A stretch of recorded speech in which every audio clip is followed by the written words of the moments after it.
Selamat datang di channel Diari Fitri, channel yang membahas cerita rumah tangga sehari-hari. Sebelum mulai ceritanya, jangan lupa subscribe. Mari kita mulai ceritanya.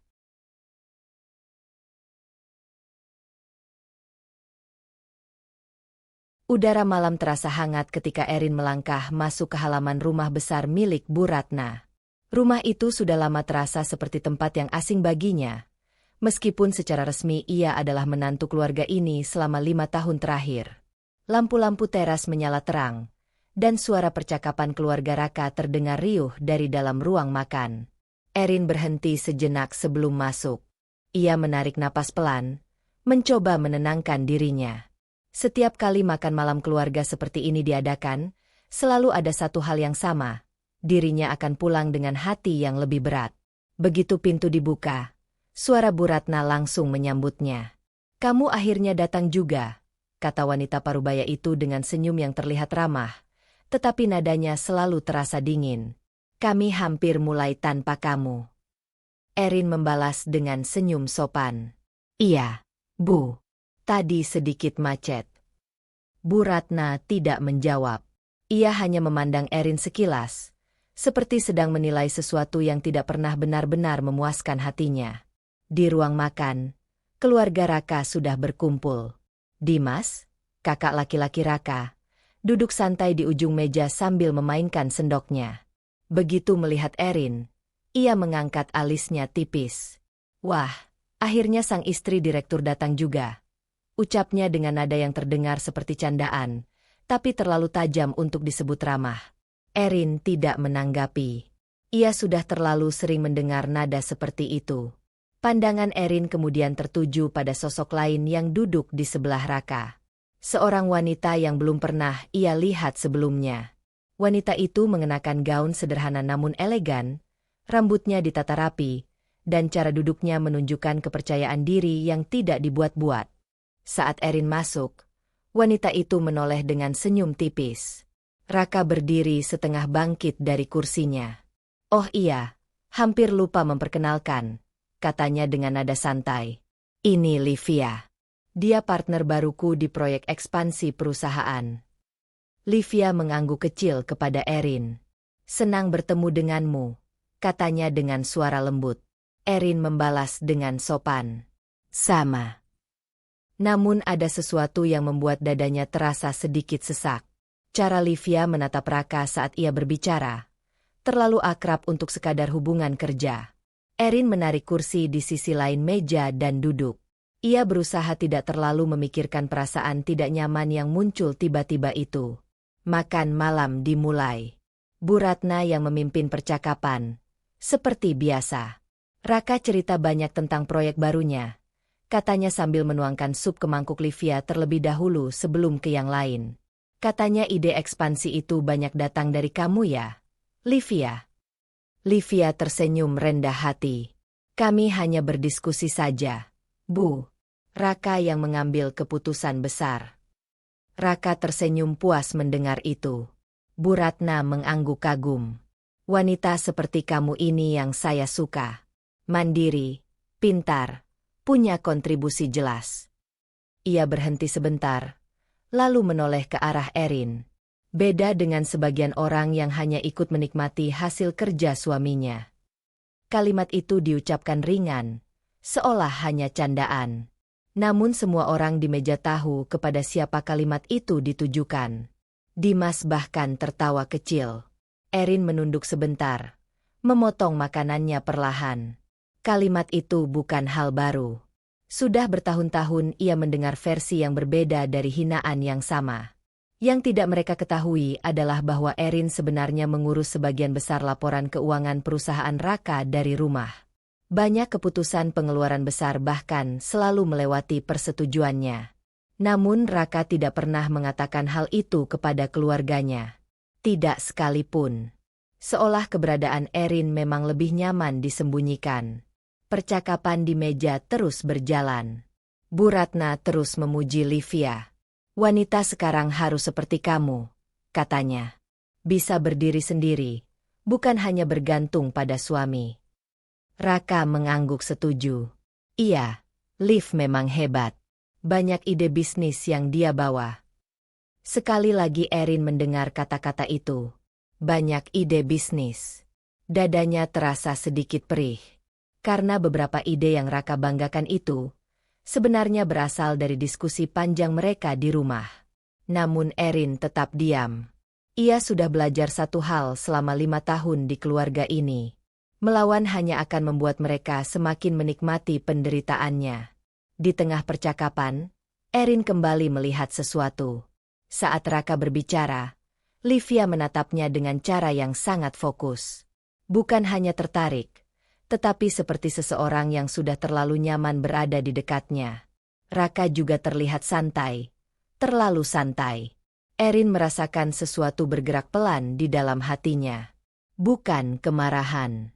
Bukan juga kecemburuan yang meledak-ledak. Lebih seperti perasaan lama yang kembali muncul. Perasaan bahwa dirinya tidak pernah benar-benar dianggap bagian dari keluarga ini. Makan malam akhirnya selesai. Keluarga mulai berpindah ke ruang tamu. Erin berdiri dari kursinya ketika Bu Ratna tiba-tiba berkata dengan nada ringan, cukup keras untuk didengar semua orang. Kadang saya berpikir, Raka ini terlalu baik, katanya. Dia kerja keras membangun semuanya. Tapi ada orang yang hanya menikmati hasilnya. Dimas tertawa kecil lagi. Namanya juga hidup enak, Bu. Ruangan kembali dipenuhi tawa tipis. Erin berdiri diam di samping kursinya. Ia merasakan sesuatu berubah di dalam dirinya malam itu. Biasanya ia hanya menelan semua hinaan ini dan pulang dengan diam. Namun malam ini berbeda. Tatapan Livia kepada Raka. Cara Raka membiarkan keluarganya merendahkannya. Dan kalimat Bu Ratna yang kembali menghapus keberadaannya. Semua itu terasa seperti sesuatu yang perlahan membuka mata Erin. Ia tersenyum kecil. Senyum yang sangat tipis hingga tidak ada yang benar-benar memperhatikannya. Di dalam kepalanya, sebuah pertanyaan muncul untuk pertama kalinya.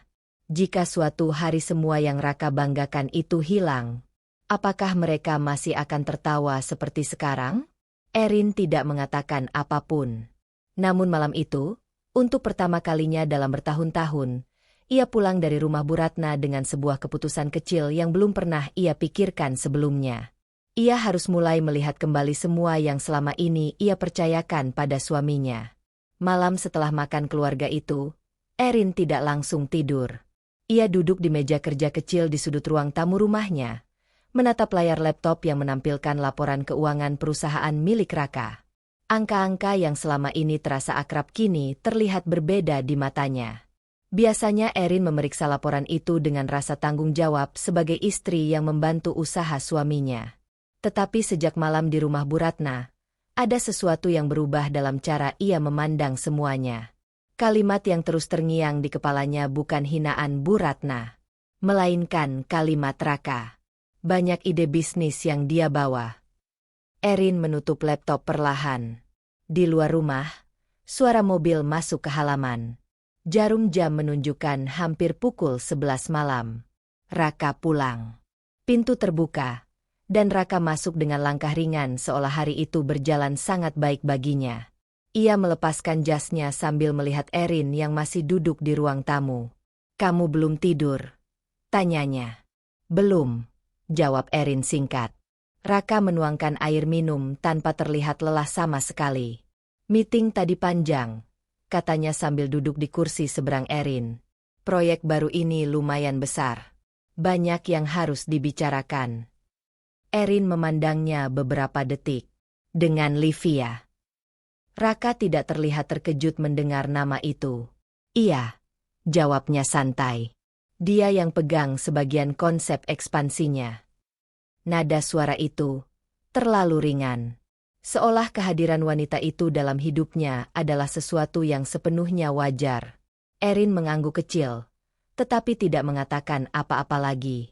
Ia tidak ingin terdengar seperti sedang mencurigai sesuatu. Namun dalam hatinya, rasa tidak nyaman yang kemarin muncul justru semakin jelas. Malam itu mereka tidur tanpa percakapan lebih jauh. Beberapa hari kemudian, pola yang sama mulai terjadi. Raka semakin sering pulang larut. kadang pukul 10, kadang hampir tengah malam. Setiap kali Erin bertanya, jawabannya selalu sama. Meeting proyek, diskusi strategi, atau makan malam dengan klien. Namun hampir selalu ada satu nama yang disebut, Livia. Suatu sore, Erin sedang duduk di ruang kerja rumah mereka ketika ponselnya berdering. Nama Bu Ratna muncul di layar. Erin menarik napas sebentar sebelum menjawab. Iya, Bu. Suara Bu Ratna terdengar seperti biasa, ramah di permukaan, tetapi selalu membawa tekanan yang tidak perlu dijelaskan. Erin, kamu di rumah? Iya. Bagus. Ibu cuma mau bilang sesuatu. Erin sudah bisa menebak arah percakapan itu. Kamu tahu Raka sekarang sedang membangun proyek besar, lanjut Bu Ratna. Ibu dengar dari dia, proyek ini bisa mengangkat perusahaan jauh lebih tinggi. Iya, Bu. Kalau begitu kamu juga harus mulai berpikir bagaimana kamu bisa membantu dia. Erin terdiam beberapa detik. Kalimat itu terdengar sederhana. Namun bagi Erin, kalimat itu seperti ironi yang pahit. Karena hampir semua laporan keuangan perusahaan yang menentukan apakah proyek itu bisa berjalan atau tidak, dikerjakan olehnya. Namun Bu Ratna melanjutkan dengan nada sedikit lebih tajam. Jangan hanya diam di rumah, katanya. Istri yang baik itu harus berguna bagi suaminya. Erin menahan napasnya. Iya, Bu. Lihat Livia, lanjut Bu Ratna tanpa ragu. Wanita itu pintar, punya visi bisnis. Raka butuh orang seperti itu di sekitarnya. Kata-kata itu tidak lagi terdengar seperti saran, melainkan perbandingan. Dan Erin tahu ia sedang ditempatkan di sisi yang lebih rendah dari perbandingan itu. Setelah telepon ditutup, Erin duduk lama tanpa bergerak. Tangannya perlahan menutup layar laptop yang masih menampilkan tabel keuangan perusahaan. Ia memikirkan sesuatu yang selama ini tidak pernah ia pertanyakan. Kenapa Raka tidak pernah sekalipun memberitahu keluarganya tentang peran Erin di perusahaan? Kenapa semua kerja kerasnya selalu terjadi di balik layar? Kenapa ia dibiarkan terlihat seperti seseorang yang hanya menikmati hasil?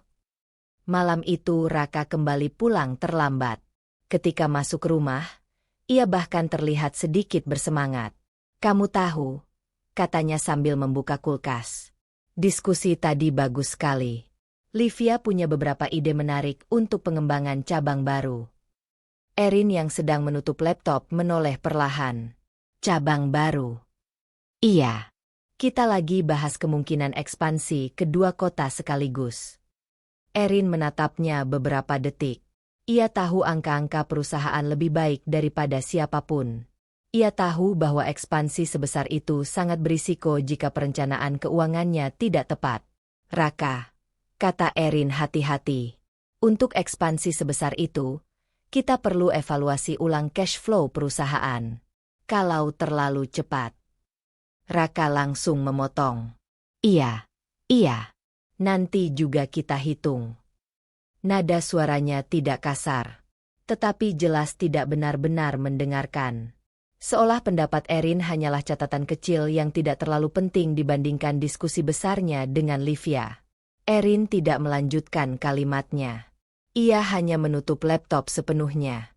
Dalam diam, ia mulai merasakan sesuatu yang berbeda dari sekadar sakit hati. Ada perasaan lain yang mulai muncul. Kesadaran. Kesadaran bahwa selama ini posisinya dalam kehidupan Raka mungkin tidak pernah benar-benar diakui. Dan jika suatu hari sesuatu terjadi, tidak ada siapapun yang tahu seberapa besar perannya sebenarnya. Malam itu, setelah Raka tidur, Erin kembali membuka laptopnya. Ia melihat seluruh laporan keuangan perusahaan.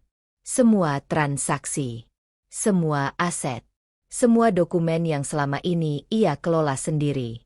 Tangannya berhenti di atas touchpad. Sebuah pikiran kecil muncul di kepalanya. Jika suatu hari ia tidak lagi berada di posisi ini, apakah Raka bahkan menyadari betapa banyak hal yang sebenarnya ia pegang? Erin menatap layar itu cukup lama.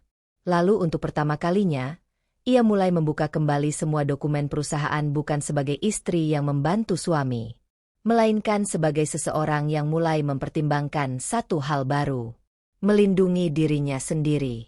Pagi itu Erin datang ke kantor perusahaan Raka lebih awal dari biasanya.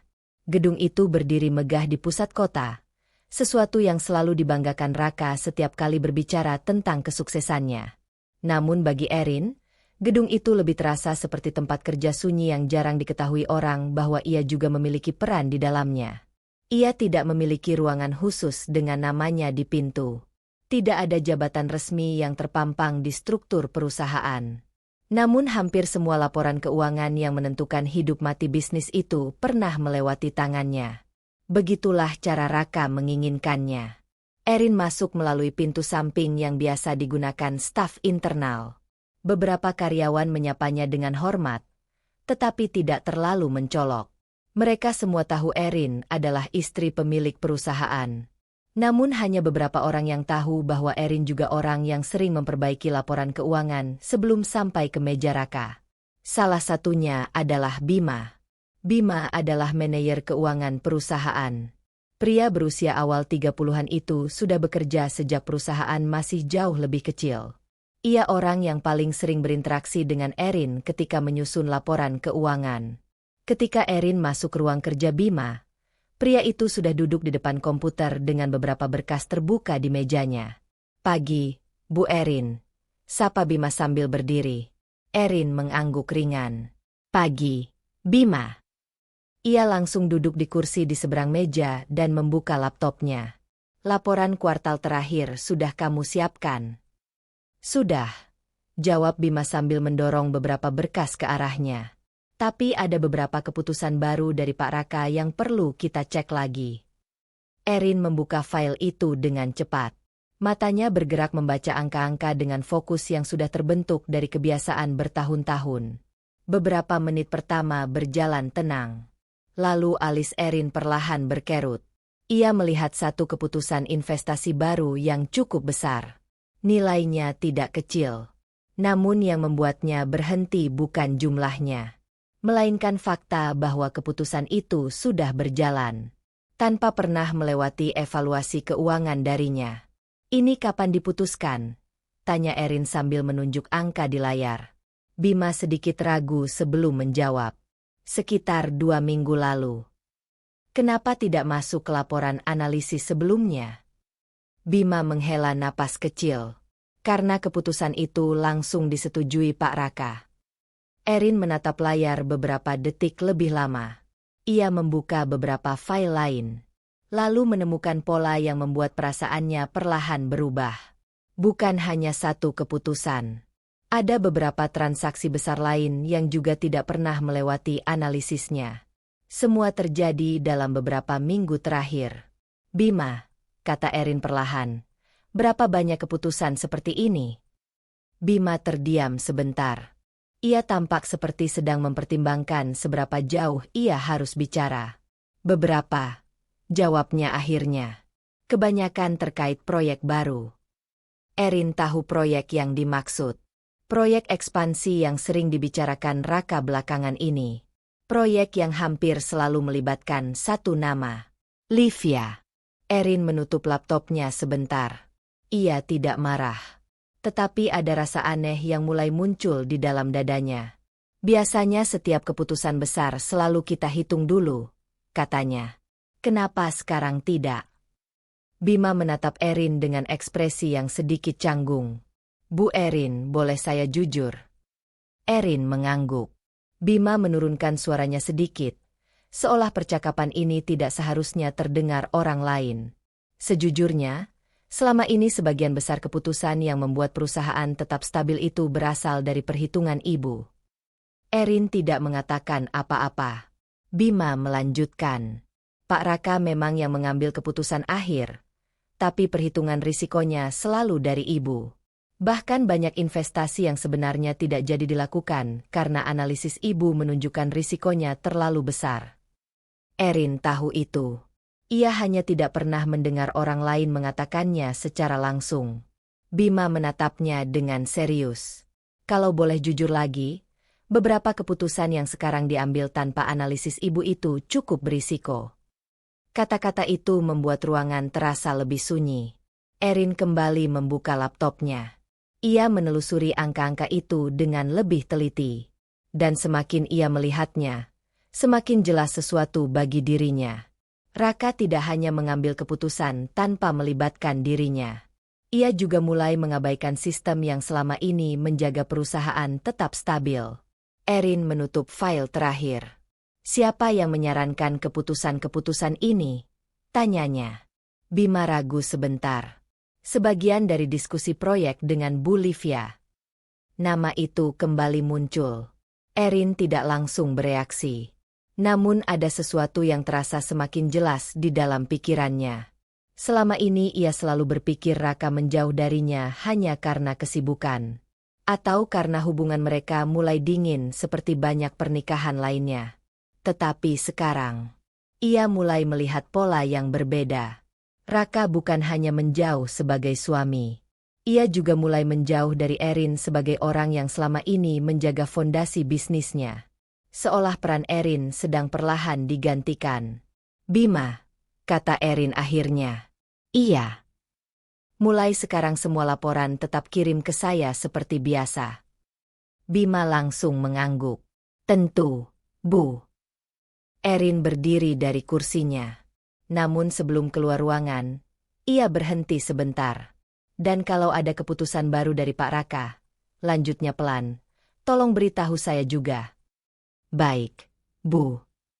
Erin berjalan keluar dari ruangan itu dengan langkah yang tenang. Namun di dalam pikirannya, banyak hal mulai bergerak. Ia tidak tahu sejauh apa Raka menyadari peran Erin selama ini. Ia juga tidak tahu apakah suaminya sengaja menjauhkan dirinya dari keputusan-keputusan penting. Tetapi satu hal mulai terasa jelas.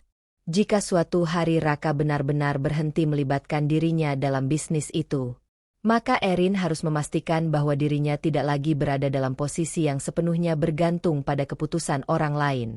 Sore itu, ketika kembali ke mobilnya, Erin membuka ponselnya. Jarumnya sempat berhenti di atas satu nama dalam daftar kontak. Nina. Sahabat lamanya yang kini bekerja sebagai notaris.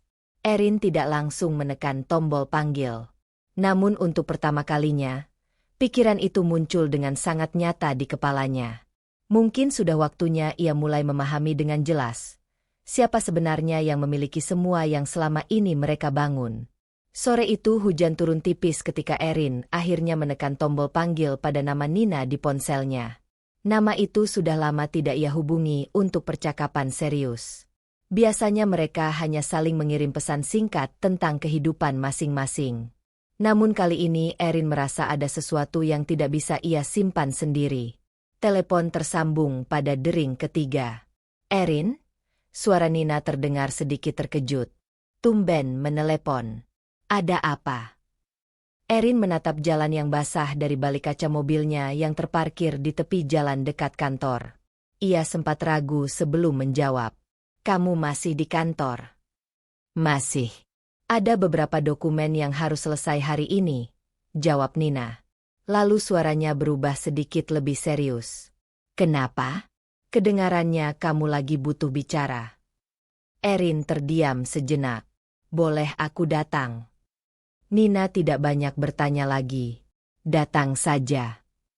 Kantor notaris tempat Nina bekerja berada di gedung yang tidak terlalu besar, tetapi terlihat rapi dan tenang. Ruangannya dipenuhi lemari arsip yang berisi map-map dokumen hukum yang tersusun rapi. Begitu Erin masuk, Nina langsung berdiri dari balik meja kerjanya. Nina adalah sahabat Erin sejak masa kuliah. Mereka pernah berbagi mimpi yang sama tentang masa depan, karir, kehidupan yang stabil, dan keluarga yang saling menghargai. Namun kehidupan membawa mereka ke arah berbeda. Nina menjadi notaris yang terbiasa melihat berbagai konflik keluarga melalui dokumen-dokumen hukum. Sementara Erin memilih menikah dan membantu bisnis suaminya dari belakang layar. Nina memandang wajah Erin beberapa detik. Kamu kelihatan capek, katanya pelan. Erin tersenyum kecil. Kelihatannya. Banget. Nina menunjuk kursi di depannya. Duduk. Ceritakan. Erin duduk perlahan. Untuk beberapa detik ia hanya memandang meja kayu di antara mereka, mencoba menyusun kata-kata. Aku baru sadar sesuatu, katanya akhirnya. Apa? Selama ini semua aset perusahaan, semuanya atas nama Raka. Nina mengangkat alis sedikit. Perusahaan yang kamu kelola keuangannya itu. Erin mengangguk. Semua. Nina menyandarkan tubuhnya ke kursi. Ini baru kamu sadari. Bukan baru sadar, jawab Erin pelan. Aku cuma baru mulai memikirkan artinya. Ia lalu menceritakan beberapa hal yang terjadi beberapa minggu terakhir. Tentang makan malam keluarga di rumah Bu Ratna. Tentang bagaimana Raka semakin sering pulang larut bersama Livia. Tentang keputusan-keputusan bisnis yang kini diambil tanpa melibatkan dirinya. Dan tentang laporan keuangan yang mulai menunjukkan perubahan arah yang tidak ia setujui. Nina mendengarkan tanpa menyela. Wajahnya tetap tenang, tetapi matanya terlihat semakin serius setiap kali Erin menyebut sesuatu yang penting. Setelah Erin selesai bercerita, ruangan itu menjadi sunyi beberapa saat. Nina akhirnya berkata dengan nada yang lebih tenang dari yang Erin duga. Erin, aku mau tanya satu hal. Apa? Kalau suatu hari Raka berubah, kamu punya apa? Pertanyaan itu sederhana. Namun terasa seperti sesuatu yang menekan langsung ke dalam dada Erin. Aku istrinya, jawab Erin pelan. Nina menghela napas kecil. Secara hukum. Erin tidak langsung menjawab. Nina membuka salah satu laci meja dan mengeluarkan sebuah kertas kosong. Ia mengambil pena dan mulai menggambar garis sederhana. Kalau semua aset perusahaan tercatat atas nama Raka, katanya sambil membuat lingkaran kecil di kertas itu, maka secara hukum, hampir semua kendali ada di tangannya. Erin menatap kertas itu. Bahkan kalau kamu yang mengelola semuanya, tanya Erin. Nina menatapnya dengan tatapan yang sangat jujur. Hukum tidak bekerja berdasarkan siapa yang paling bekerja keras, katanya. Hukum bekerja berdasarkan dokumen. Kalimat itu membuat Erin merasakan sesuatu yang berat di dalam dadanya. Nina melanjutkan dengan lebih hati-hati. Aku bukan bilang Raka pasti akan melakukan sesuatu yang buruk, katanya. Tapi aku sudah melihat terlalu banyak kasus di meja kerja ini. Erin mengangkat pandangannya. Kasus apa? Pernikahan yang awalnya terlihat baik-baik saja, jawab Nina. Lalu suatu hari semuanya berubah. Dan orang yang selama ini membantu di balik layar, ternyata tidak punya apa-apa secara hukum. Kata-kata itu menggantung di udara. Erin tidak merasa marah. Ia justru merasa seperti seseorang yang baru saja membuka pintu yang selama ini tidak pernah ia lihat. Jadi menurutmu aku harus apa? Tanyanya. Nina menatapnya cukup lama sebelum menjawab. Aku pikir kamu harus mulai melindungi dirimu sendiri. Kalimat itu terasa aneh bagi Erin. Melindungi diri. Selama ini ia selalu berpikir pernikahan adalah tempat di mana dua orang saling menjaga. Bukan tempat di mana seseorang harus melindungi dirinya dari pasangannya sendiri. Aku tidak mau merusak apapun, kata Erin pelan. Nina mengangguk. Aku tahu. Ia mencondongkan tubuh sedikit ke depan. Melindungi diri bukan berarti kamu sedang merusak sesuatu. Itu hanya berarti kamu tidak lagi berjalan tanpa payung saat hujan mulai turun. Erin terdiam. Kata-kata itu terasa sangat masuk akal. Namun juga menakutkan. Karena untuk pertama kalinya, ia harus mempertimbangkan kemungkinan bahwa rumah tangganya tidak sekuat yang selama ini ia percaya. Hujan di luar jendela semakin deras. Erin menatap pantulan dirinya di kaca jendela kantor Nina. Wanita yang ia lihat di sana terlihat tenang. Namun di dalam pikirannya, sesuatu mulai berubah. Kalau aku ingin tahu persis posisi hukumku, katanya akhirnya. Nina langsung memahami maksudnya. Aku bisa membantu. Erin menunduk sebentar. Ia tahu langkah kecil itu mungkin akan membuka sesuatu yang tidak bisa ia tutup lagi. Namun malam itu, setelah semua yang ia lihat dan rasakan beberapa minggu terakhir, satu hal menjadi semakin jelas. Diam dan percaya saja mungkin bukan pilihan yang aman lagi. Erin mengangkat kepalanya dan menatap sahabatnya. "Nina," katanya pelan. "Iya. Aku ingin mulai memeriksa semua dokumen perusahaan." Nina tidak terlihat terkejut. Ia hanya mengangguk perlahan. "Baik." Keputusan itu terdengar kecil. Namun bagi Erin, itu adalah langkah pertama menuju sesuatu yang belum ia tahu ujungnya.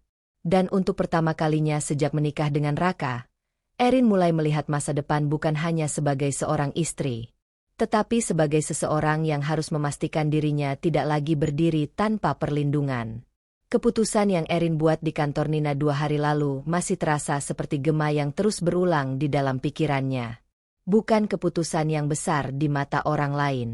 Ia belum mengajukan gugatan apapun, belum menuduh siapapun, bahkan belum mengubah hidupnya secara drastis. Ia hanya mulai memeriksa dokumen.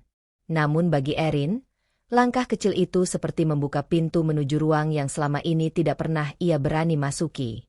Pagi itu Erin kembali berada di kantor perusahaan Raka. Seperti biasa, ia tidak datang melalui pintu utama yang sering digunakan klien. Ia masuk melalui pintu samping yang biasa digunakan staf. Langkahnya tenang. Tetapi pikirannya bekerja jauh lebih tajam dari biasanya. Di ruang kerja Bima, beberapa map laporan sudah tersusun di meja. Bima yang sedang mengetik di laptopnya langsung menoleh ketika Erin masuk. "Pagi, Bu Erin." "Pagi." Erin duduk di kursi di seberang meja seperti biasa. Namun hari itu ia membawa beberapa dokumen tambahan dari rumah. Bima memperhatikan itu. "Laporan tambahan?" tanyanya. Erin membuka map tersebut perlahan. "Bukan laporan," katanya. "Dokumen aset." Bima mengerutkan kening sedikit. Erin mulai menyusun kertas-kertas itu di meja. Sertifikat kepemilikan properti perusahaan, dokumen investasi, dan beberapa kontrak kerja sama lama. "Selama ini semua transaksi besar lewat siapa?" tanya Erin. "Biasanya lewat saya dan ibu," jawab Bima jujur. Erin mengangguk kecil. "Dan sebagian besar penghitungan risiko." "Dari ibu." Jawaban itu datang tanpa ragu. Erin menatap dokumen di tangannya. Sebagian besar properti perusahaan memang tercatat atas nama Raka, tetapi transaksi pembeliannya banyak dilakukan melalui rekening perusahaan yang ia kelola. Itulah celah yang Nina jelaskan kepadanya. Jika transaksi dikelola melalui sistem yang Erin kendalikan, beberapa aset bisa dipindahkan secara legal melalui struktur kepemilikan baru. Bukan mencuri, bukan memalsukan. Hanya memanfaatkan jalur hukum yang selama ini memang ia pegang. "Bima," kata Erin pelan. "Iya, Bu. Beberapa aset ini akan kita restrukturisasi." Bima terdiam sejenak. "Restrukturisasi?" "Pemindahan kepemilikan melalui entitas baru." Bima menatap Erin beberapa detik lebih lama dari biasanya. Ia bukan orang bodoh. Ia tahu istilah itu jarang digunakan tanpa alasan besar. Namun Bima tidak bertanya terlalu jauh. Ia hanya berkata pelan, "Secara teknis, itu memungkinkan." Erin mengangguk. "Aku sudah cek dengan notaris." Bima langsung tahu siapa yang dimaksud. "Nina." Erin mengangguk lagi. Ruangan kembali sunyi beberapa detik. Bima lalu membuka laptopnya dan mulai menampilkan beberapa file keuangan. "Kalau begitu kita harus mulai dari aset yang pembeliannya melalui rekening operasional," katanya. Erin memperhatikan layar itu dengan sangat fokus. Hari itu mereka bekerja hampir 3 jam tanpa henti. Erin memeriksa setiap dokumen dengan teliti. Ia membaca ulang kontrak lama, mengecek aliran dana, dan mencatat aset mana yang secara hukum paling mudah dialihkan. Bima sesekali memperhatikannya. Ia sudah lama bekerja dengan Erin, tetapi belum pernah melihat wanita itu bekerja dengan ketenangan seperti hari ini. Biasanya Erin terlihat seperti seseorang yang hanya memastikan perusahaan berjalan stabil. Hari ini ia terlihat seperti seseorang yang sedang membangun sesuatu yang baru. Aset ini bisa dipindahkan, kata Bima sambil menunjuk layar. Yang mana? Gudang distribusi di pinggiran kota. Pembeliannya dulu lewat skema investasi internal. Erin mengangguk perlahan. Masukkan ke daftar. Bima menuliskannya.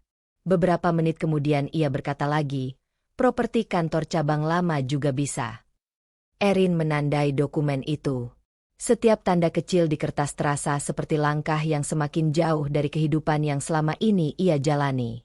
Bukan karena ia ingin merusak sesuatu, tetapi karena untuk pertama kalinya, ia sedang memastikan bahwa dirinya tidak berdiri tanpa pegangan. Siang hari mereka akhirnya berhenti bekerja. Bima menutup laptopnya dan bersandar di kursinya. Bu Erin, katanya hati-hati. Erin menoleh. Saya tidak tahu apa yang sedang terjadi, tapi kalau boleh jujur, langkah ini cukup besar. Erin memandang dokumen-dokumen di meja. Iya, jawabnya pelan. Apakah Pak Raka tahu? Pertanyaan itu menggantung di udara. Erin menggeleng perlahan. Belum. Bima tidak bertanya lagi. Sore hari, Erin keluar dari kantor dan berjalan menuju parkiran. Saat itulah ia melihat sesuatu yang membuat langkahnya berhenti. Di sisi lain parkiran, mobil Raka baru saja berhenti. Raka keluar dari kursi pengemudi.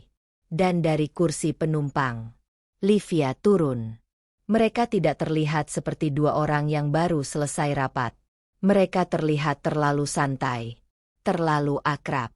Raka bahkan tertawa ketika Livia mengatakan sesuatu. Erin berdiri cukup jauh sehingga mereka tidak melihatnya. Namun ia bisa melihat jelas bagaimana Livia menepuk lengan Raka dengan sangat natural. Seolah itu sudah menjadi kebiasaan. Dada Erin terasa sedikit sesak. Bukan karena ia baru menyadari sesuatu, melainkan karena kenyataan yang selama ini ia coba abaikan kini berdiri tepat di depan matanya. Beberapa detik kemudian Raka dan Livia berjalan masuk ke gedung tanpa melihatnya. Erin tetap berdiri di tempatnya. Angin sore terasa dingin di wajahnya.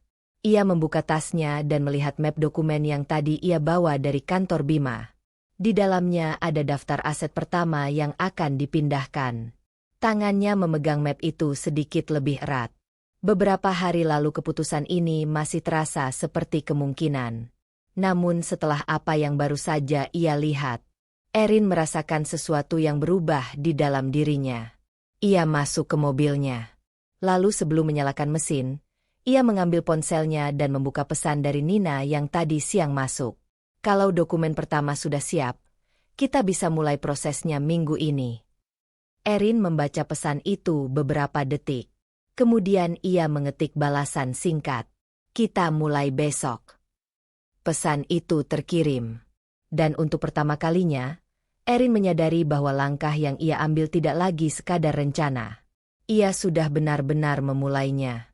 Keputusan Erin untuk mulai memindahkan sebagian aset perusahaan ternyata membawa perubahan yang tidak hanya terjadi di atas kertas.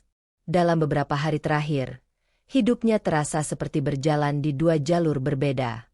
Di satu sisi, ia tetap menjalani perannya sebagai istri Raka seperti biasa.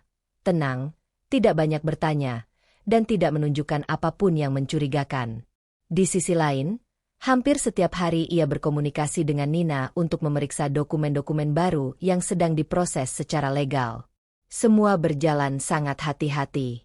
Tidak ada langkah yang terburu-buru.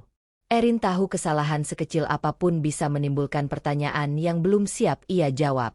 Sore itu, ketika Erin baru saja selesai meninjau dokumen pemindahan gudang distribusi pertama bersama Nina melalui panggilan video, ponselnya kembali berdering.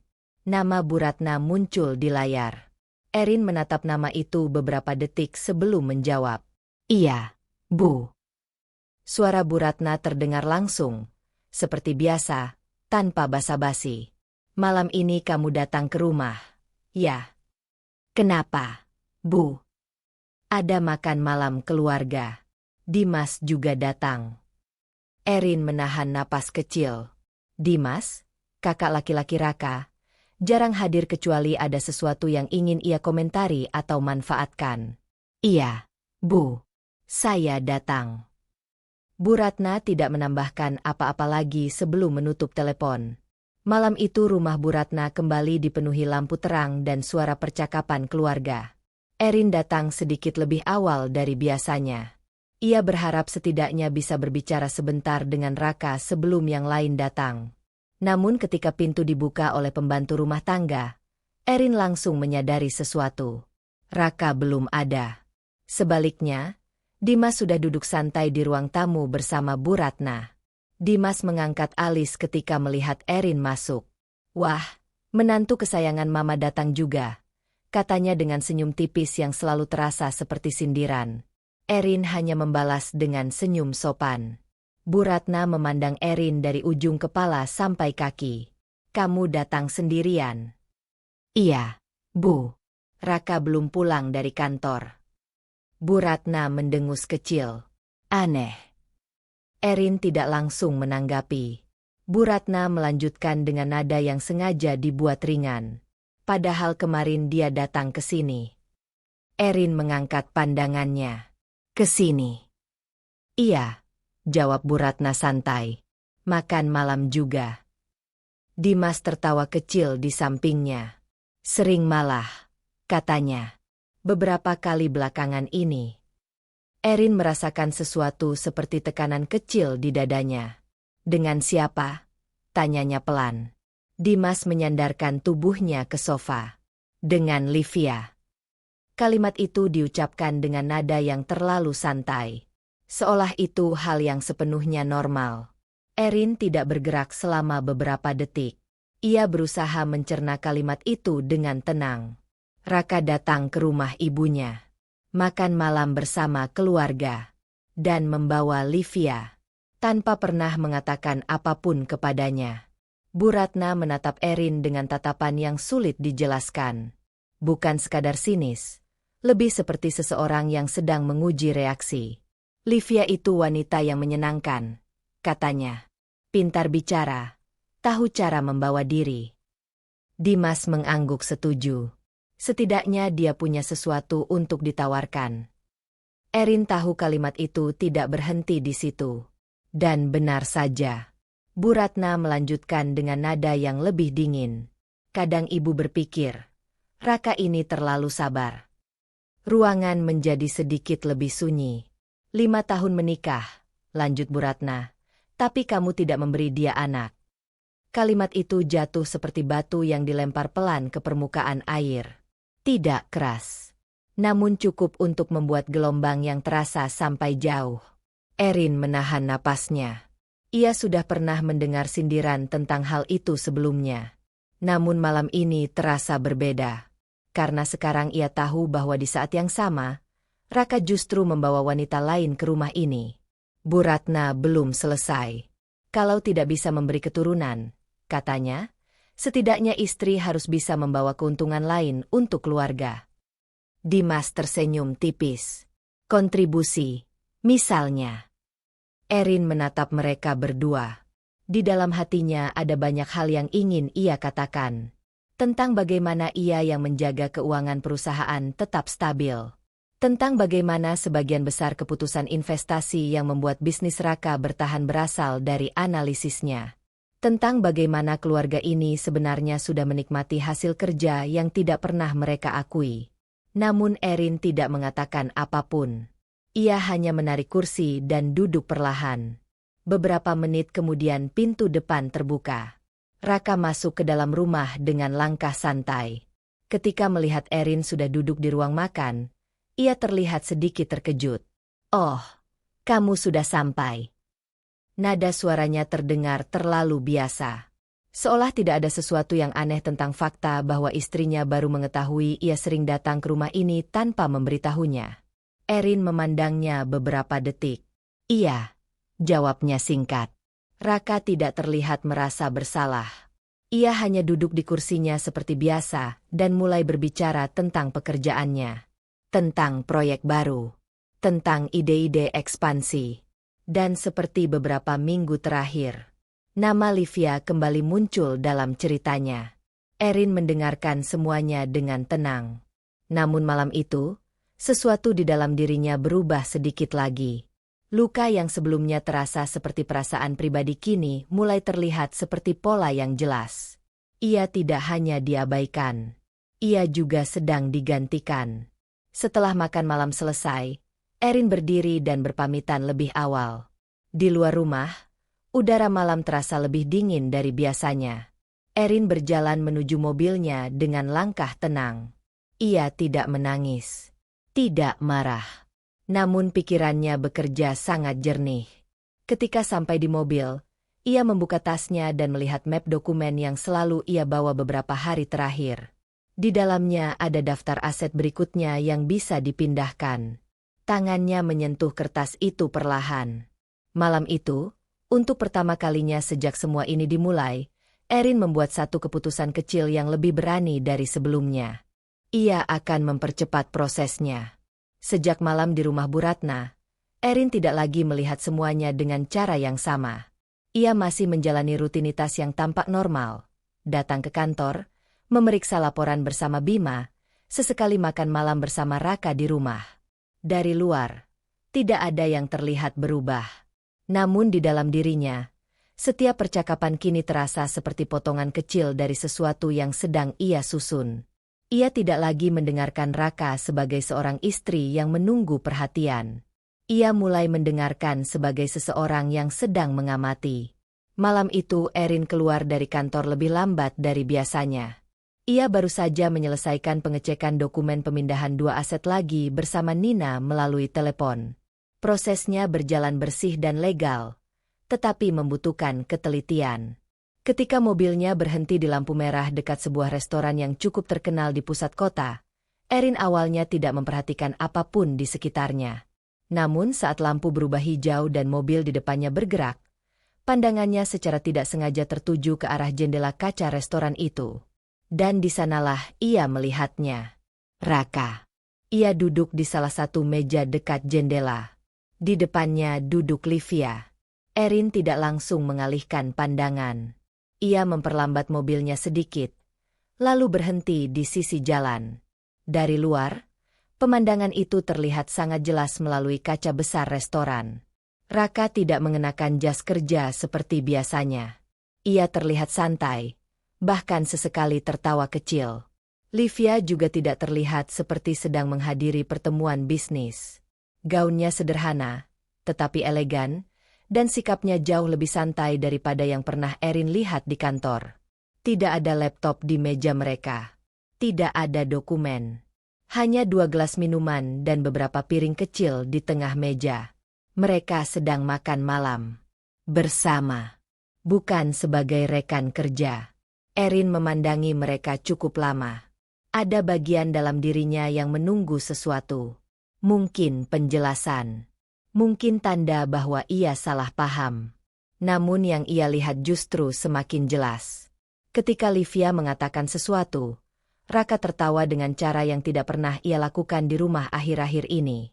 Lalu Livia menyentuh tangan Raka sebentar. Gerakan kecil. Namun terlalu akrab untuk diabaikan.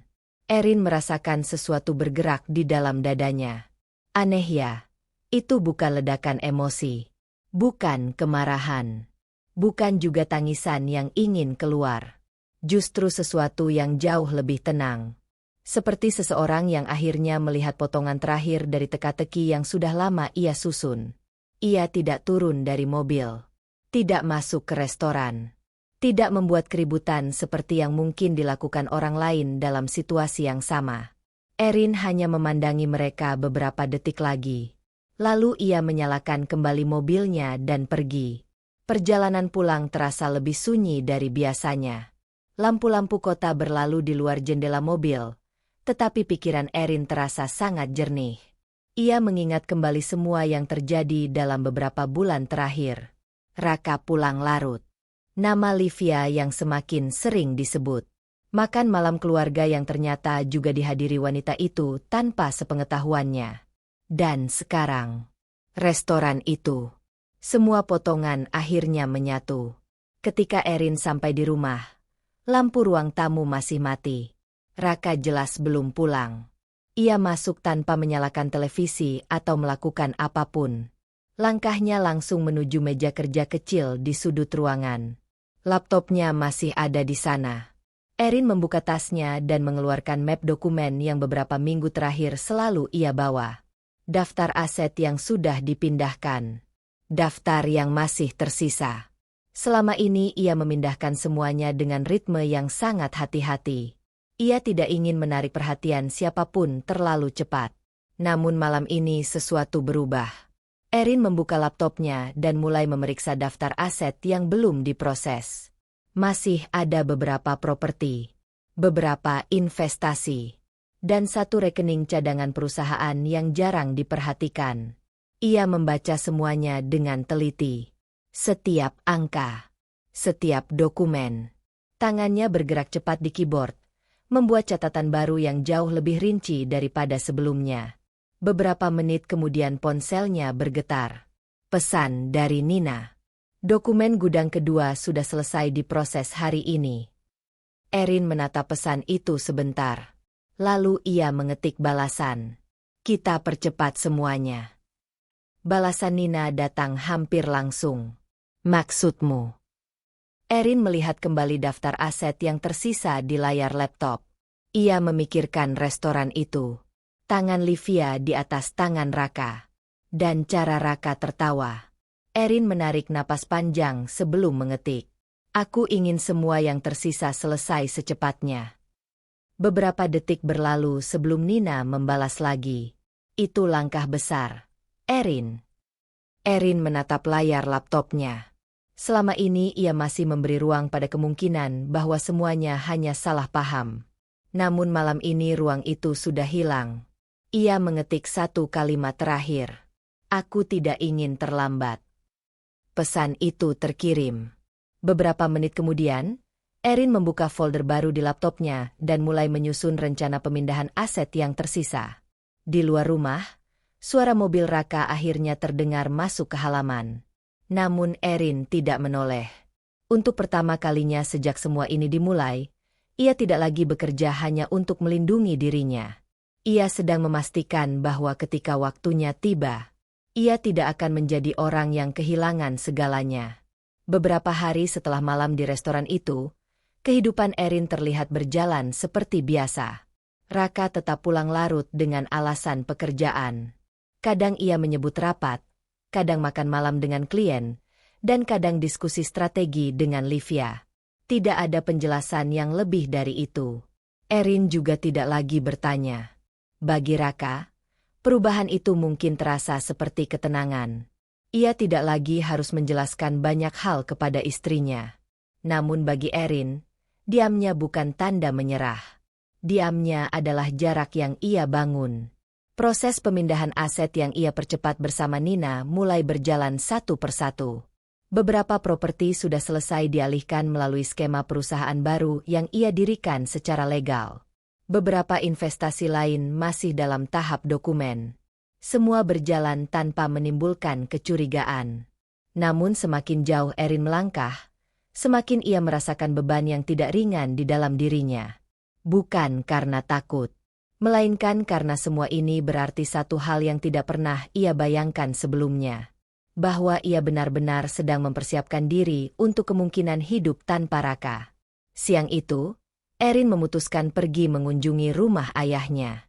Rumah itu tidak besar, tetapi terasa hangat dengan cara yang tidak pernah ia rasakan di rumah keluarga Raka. Pak Surya, ayah Erin, adalah pria sederhana yang sudah pensiun dari pekerjaannya sebagai guru. Rambutnya mulai memutih, tetapi matanya masih tajam seperti dulu. Ketika Erin masuk ruang tamu, Pak Surya sedang duduk di kursi rotan sambil membaca koran. Ia menurunkan korannya ketika melihat putrinya. Erin, katanya sedikit heran. Tumben datang siang-siang begini. Erin tersenyum kecil. Kangen ayah. Pak Surya mengamati wajahnya beberapa detik lebih lama dari biasanya. Ada apa? Pertanyaan itu datang tanpa basa-basi. Erin tahu ayahnya bukan orang yang mudah dibohongi, terutama jika menyangkut dirinya. Tidak ada apa-apa, jawab Erin pelan. Pak Surya melipat korannya dan meletakkannya di meja. Erin.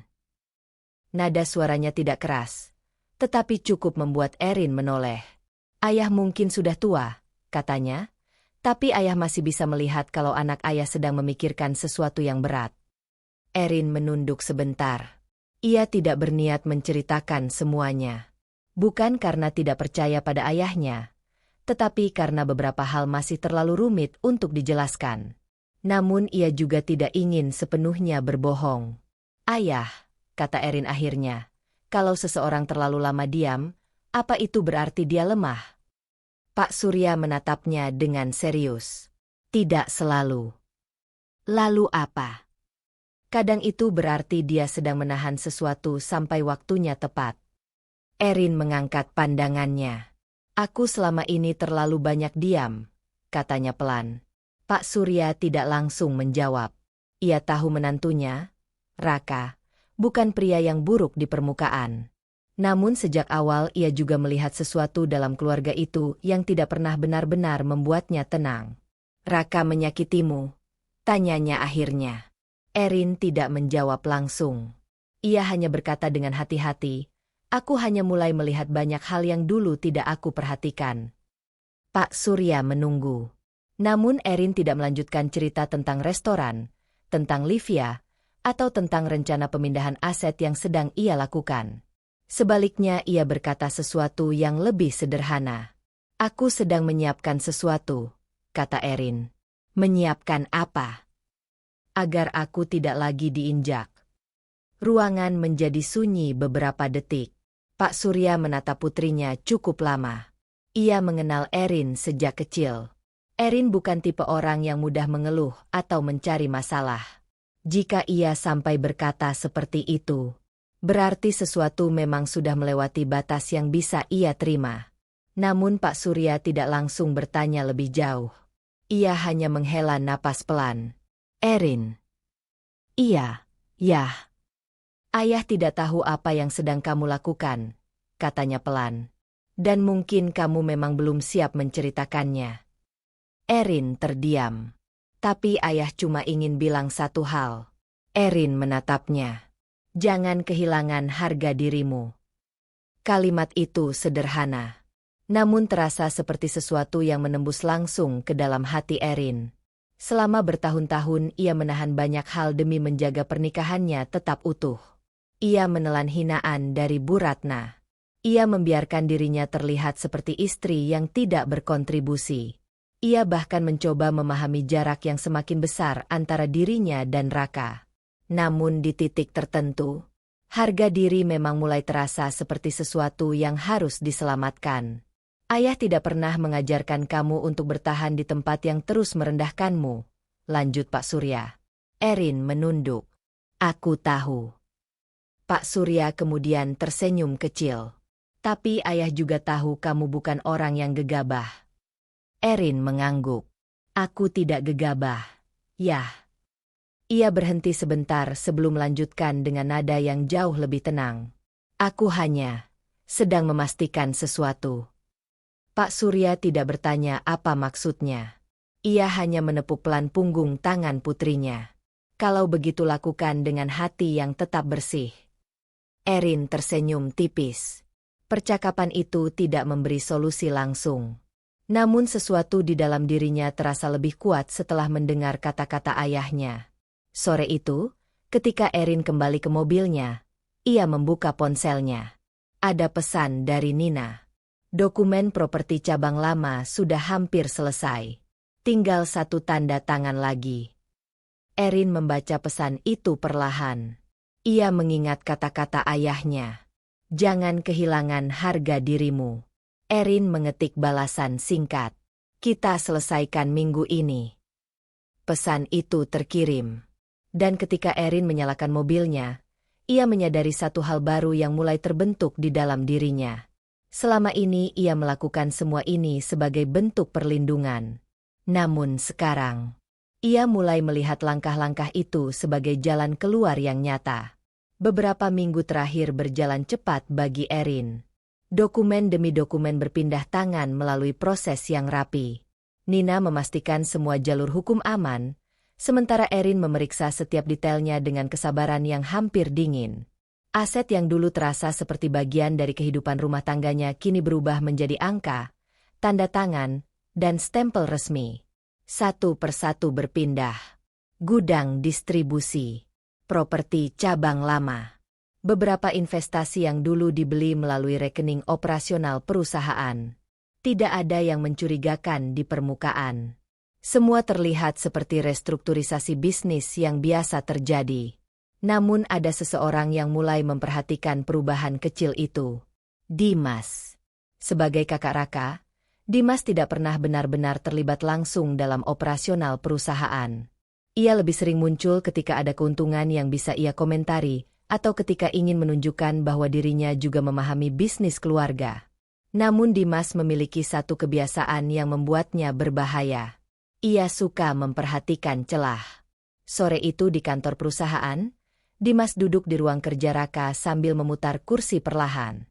Di tangannya ada beberapa lembar laporan keuangan. "Rak," katanya santai, "kamu lihat ini." Raka yang sedang mengetik sesuatu di laptopnya bahkan tidak langsung menoleh. "Apa lagi?" Dimas mengangkat kertas itu.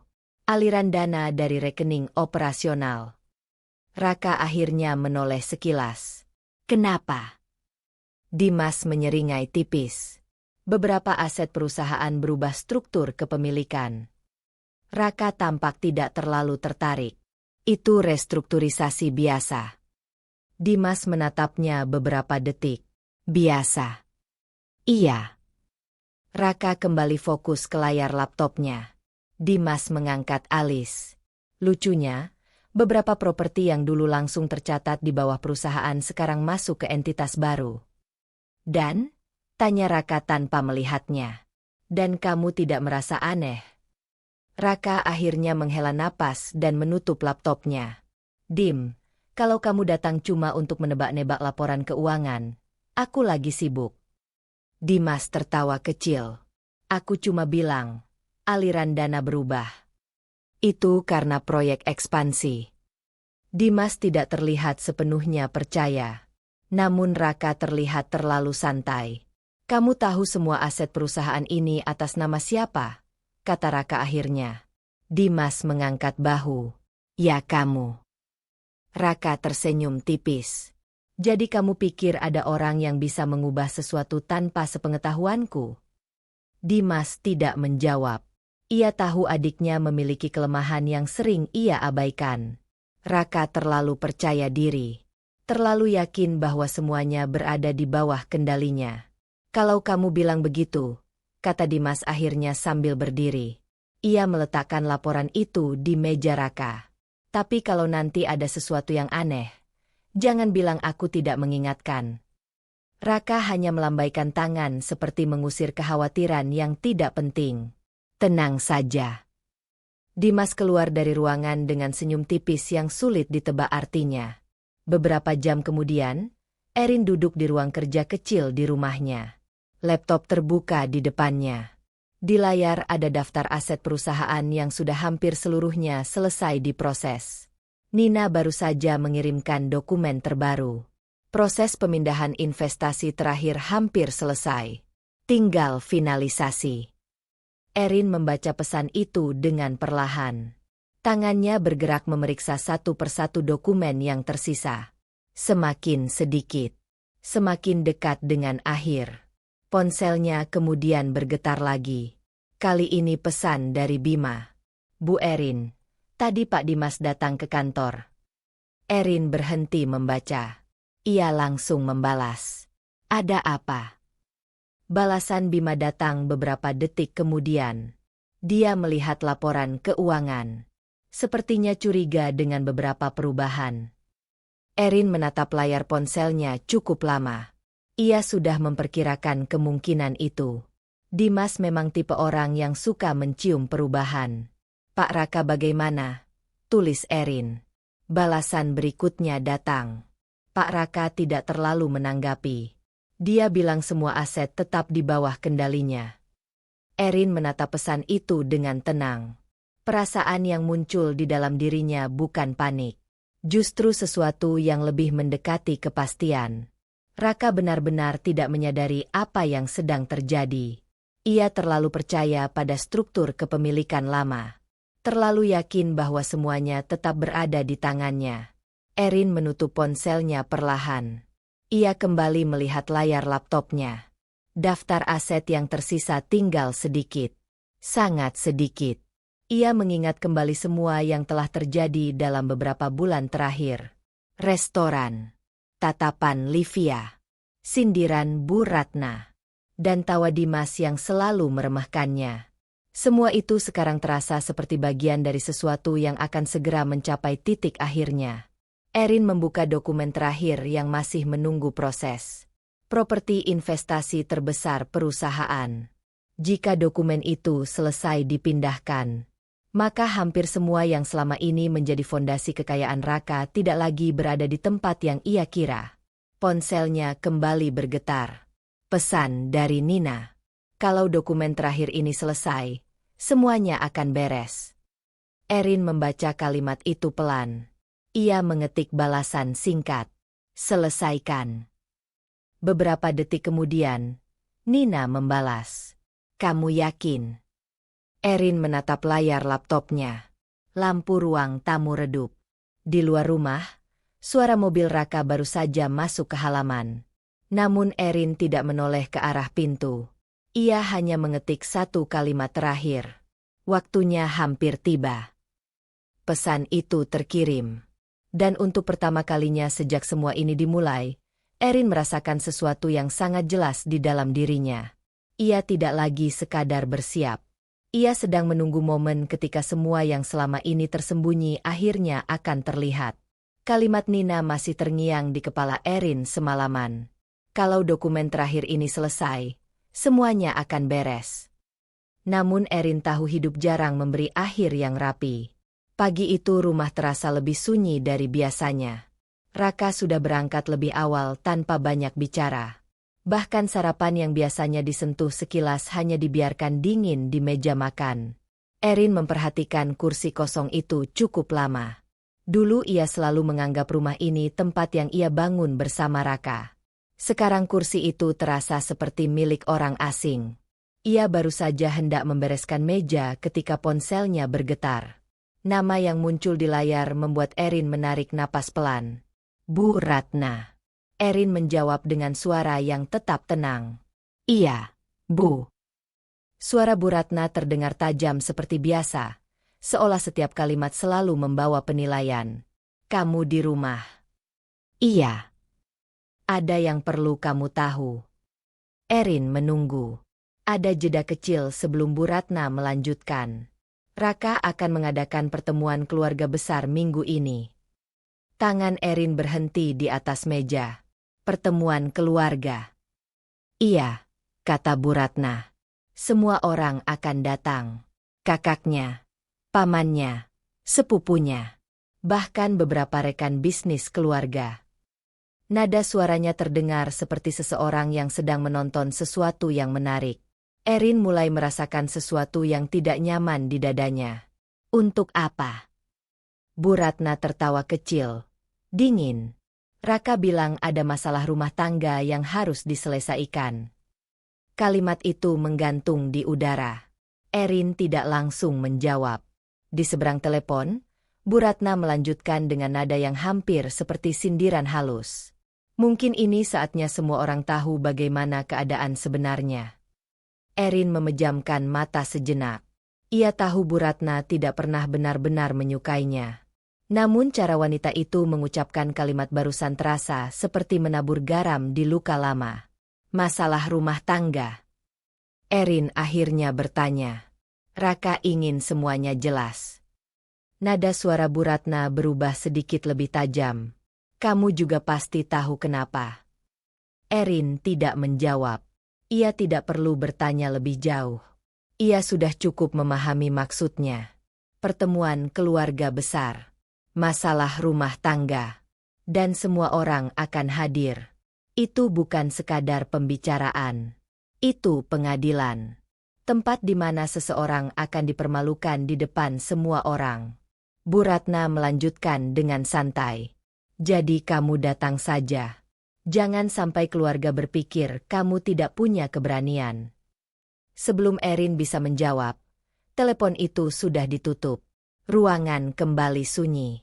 Erin berdiri lama di depan meja makan. Perasaan yang muncul kali ini berbeda dari sebelumnya.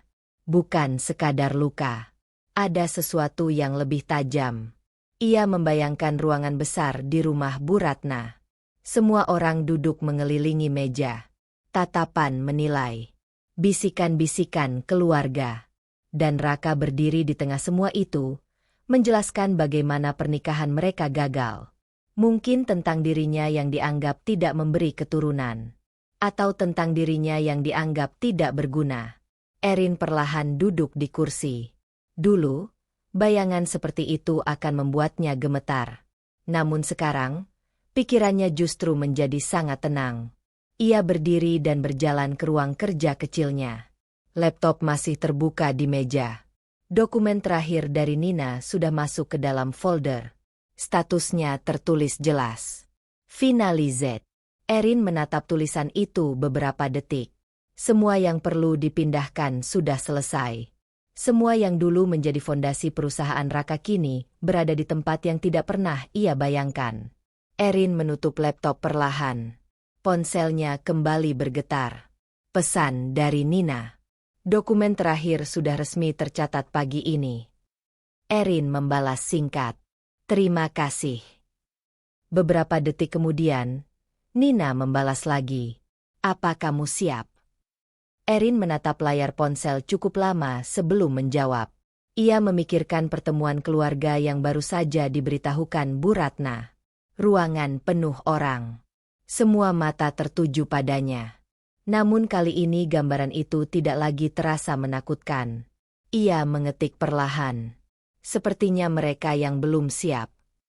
Pesan itu terkirim. Erin meletakkan ponselnya di meja. Malamnya, Raka akhirnya pulang lebih cepat dari biasanya. Ia masuk rumah dengan langkah cepat, seolah pikirannya sedang dipenuhi banyak hal.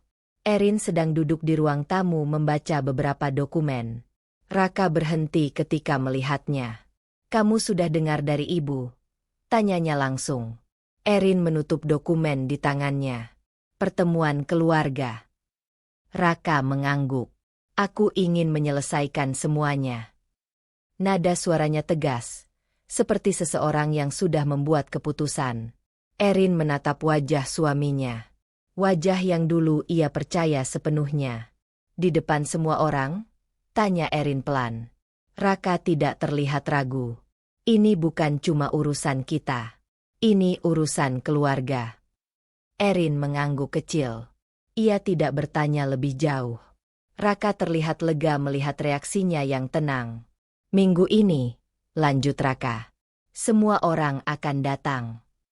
Erin berdiri dari kursinya. Baik. Jawaban itu terlalu sederhana. Raka terlihat sedikit bingung. Kamu tidak keberatan?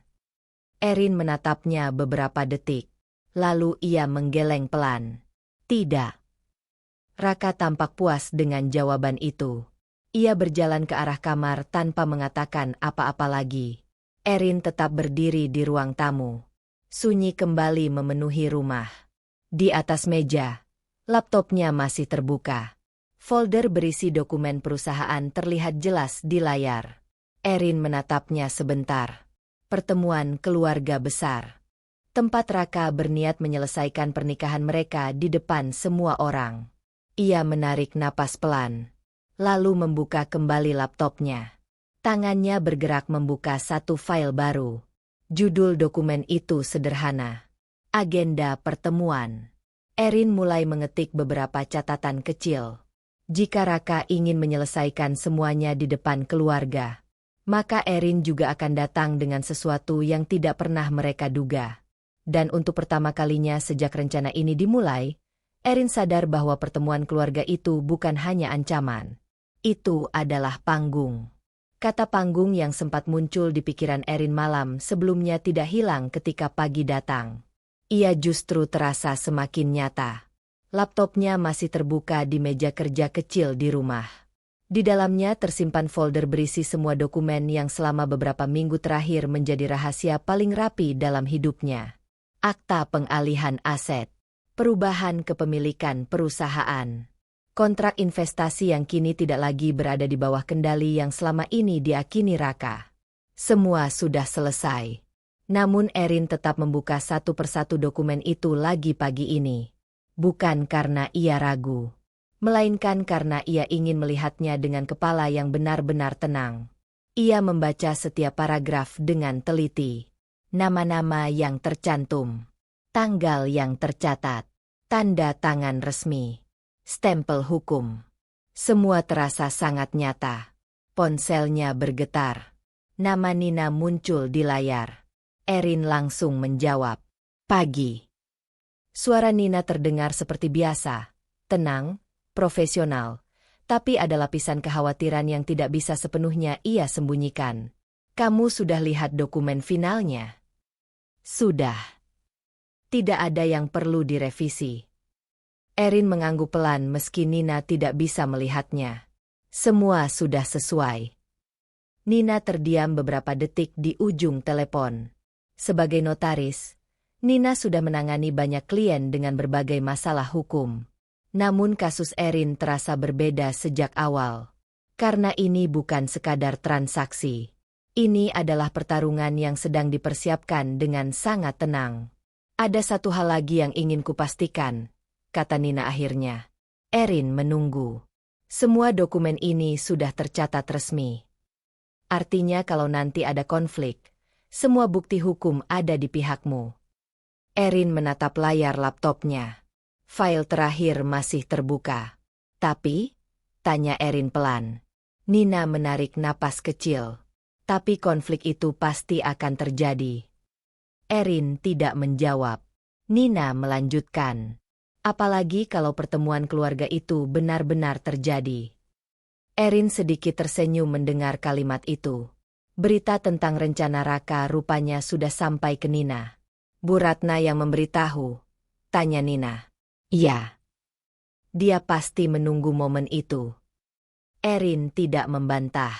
Ia tahu betul seperti apa Bu Ratna. Pertemuan keluarga besar bukan hanya tentang menyelesaikan masalah. Itu tentang menunjukkan siapa yang berkuasa di dalam keluarga. Selama ini Erin selalu berada di posisi yang paling mudah disalahkan.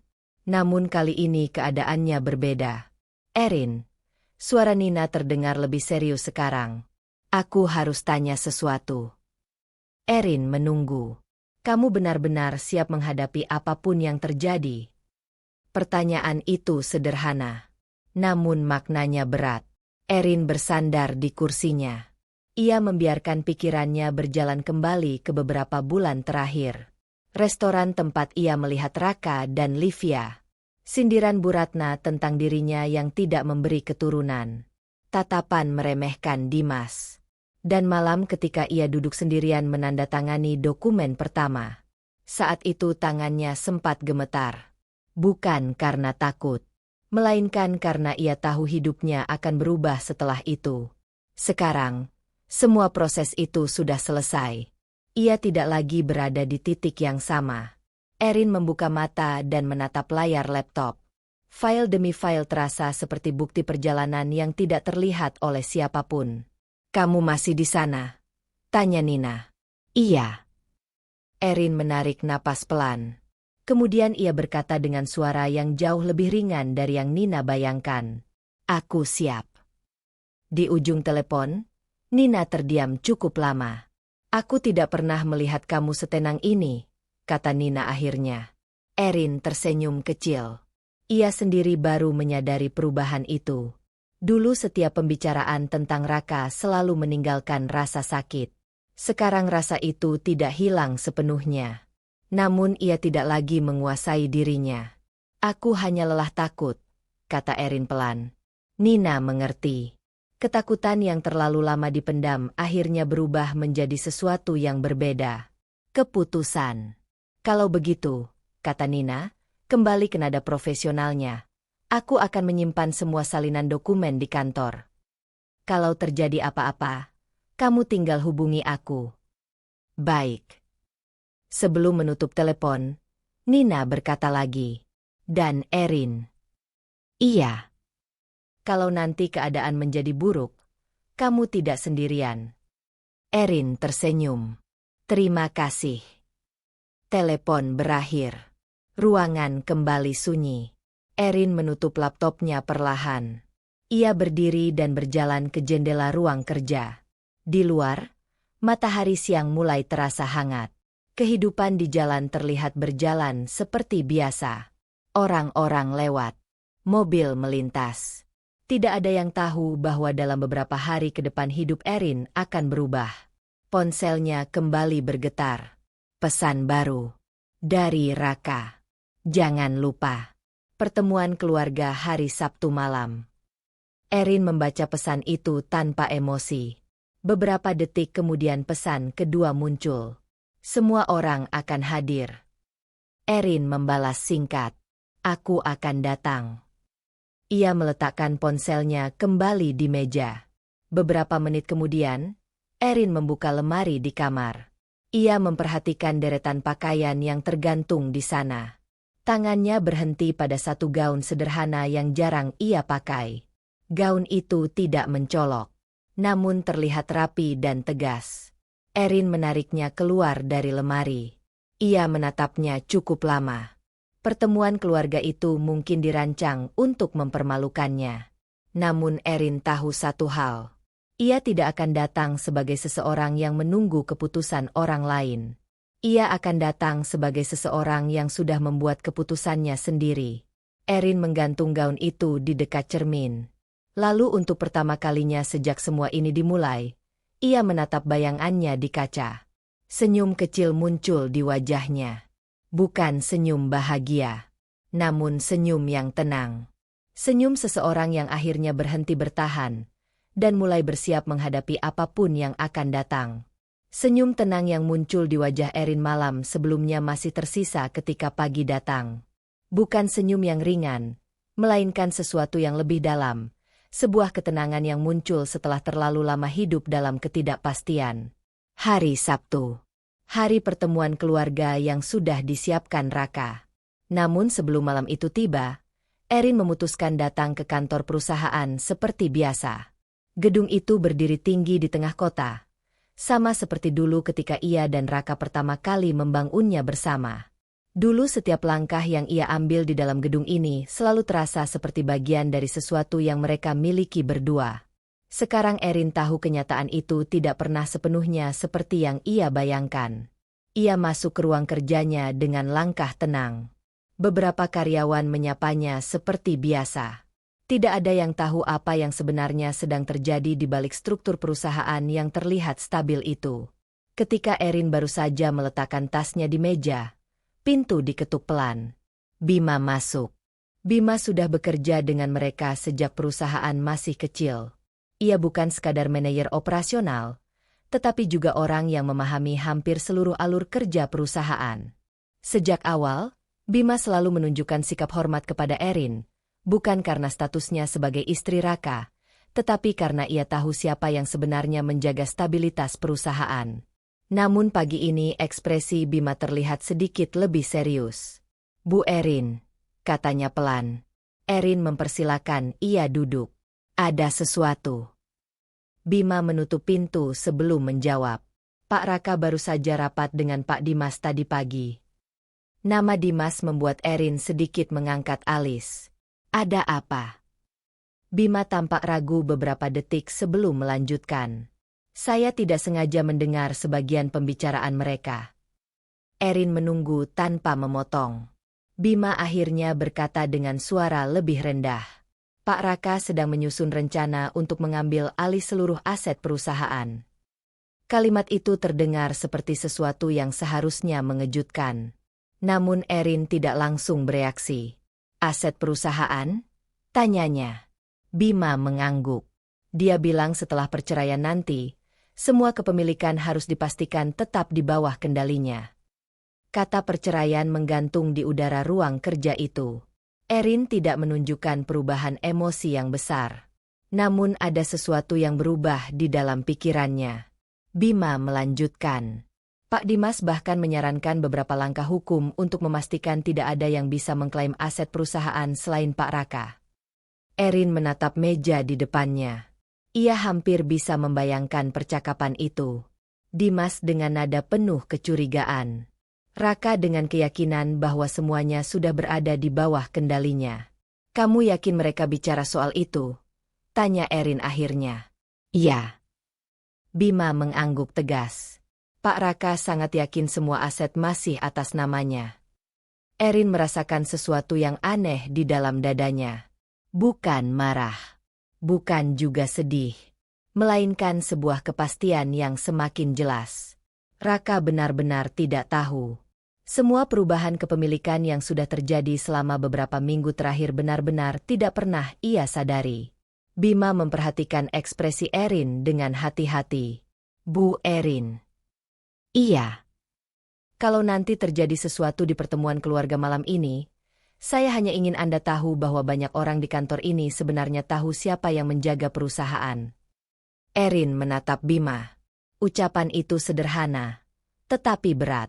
Selama ini ia selalu bekerja di balik layar. Menghitung, menyusun strategi, memastikan keputusan bisnis tidak merugikan perusahaan. Namun semua itu jarang terlihat oleh keluarga Raka. Yang mereka lihat hanya seorang istri yang dianggap tidak memberi apa-apa. Erin menarik napas pelan. "Terima kasih, Bima." Bima mengangguk. Sebelum keluar dari ruangan, ia berkata lagi, "Pak Raka benar-benar percaya semuanya masih miliknya."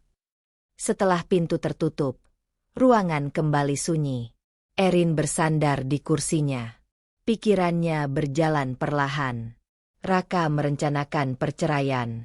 Ia ingin memastikan semua aset perusahaan tetap berada di tangannya.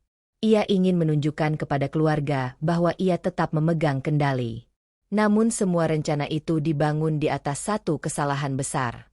Ia tidak tahu bahwa sebagian besar fondasi perusahaan itu sudah tidak berada di tempat yang sama. Erin membuka laptopnya. Folder dokumen yang sudah ia lihat berkali-kali kembali muncul di layar. Setiap file terasa seperti potongan puzzle yang sudah tersusun sempurna.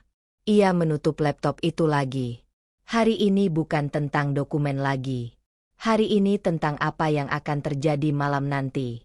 Malam datang lebih cepat dari yang ia rasakan. Rumah Bu Ratna terlihat terang ketika Erin tiba. Beberapa mobil sudah terparkir di halaman. Suara percakapan terdengar dari dalam rumah. Keluarga besar Raka benar-benar datang. Erin berdiri sebentar di depan pintu. Ia merasakan detak jantungnya. Bukan karena takut, melainkan karena ia tahu malam ini akan mengubah segalanya. Pintu terbuka sebelum ia sempat mengetuk. Bu Ratna berdiri di sana. Tatapan wanita itu langsung jatuh ke Erin. Ada sesuatu seperti kemenangan kecil di wajahnya. "Kamu datang juga," kata Bu Ratna. Erin mengangguk sopan. "Bukankah ibu yang mengundang?" Bu Ratna menyeringai tipis. "Masuklah. Semua orang sudah menunggu." Erin melangkah masuk ke ruang tamu besar. Beberapa anggota keluarga langsung menoleh. Dimas berdiri di dekat meja, berbicara dengan beberapa kerabat. Di sisi lain ruangan, Raka berdiri bersama seorang wanita yang sudah sangat dikenal Erin. Livia. Tatapan mereka bertemu sebentar. Raka terlihat sedikit terkejut melihat Erin datang dengan ekspresi setenang itu. Namun ia segera mengalihkan pandangannya. Seolah semuanya sudah berada di bawah kendalinya.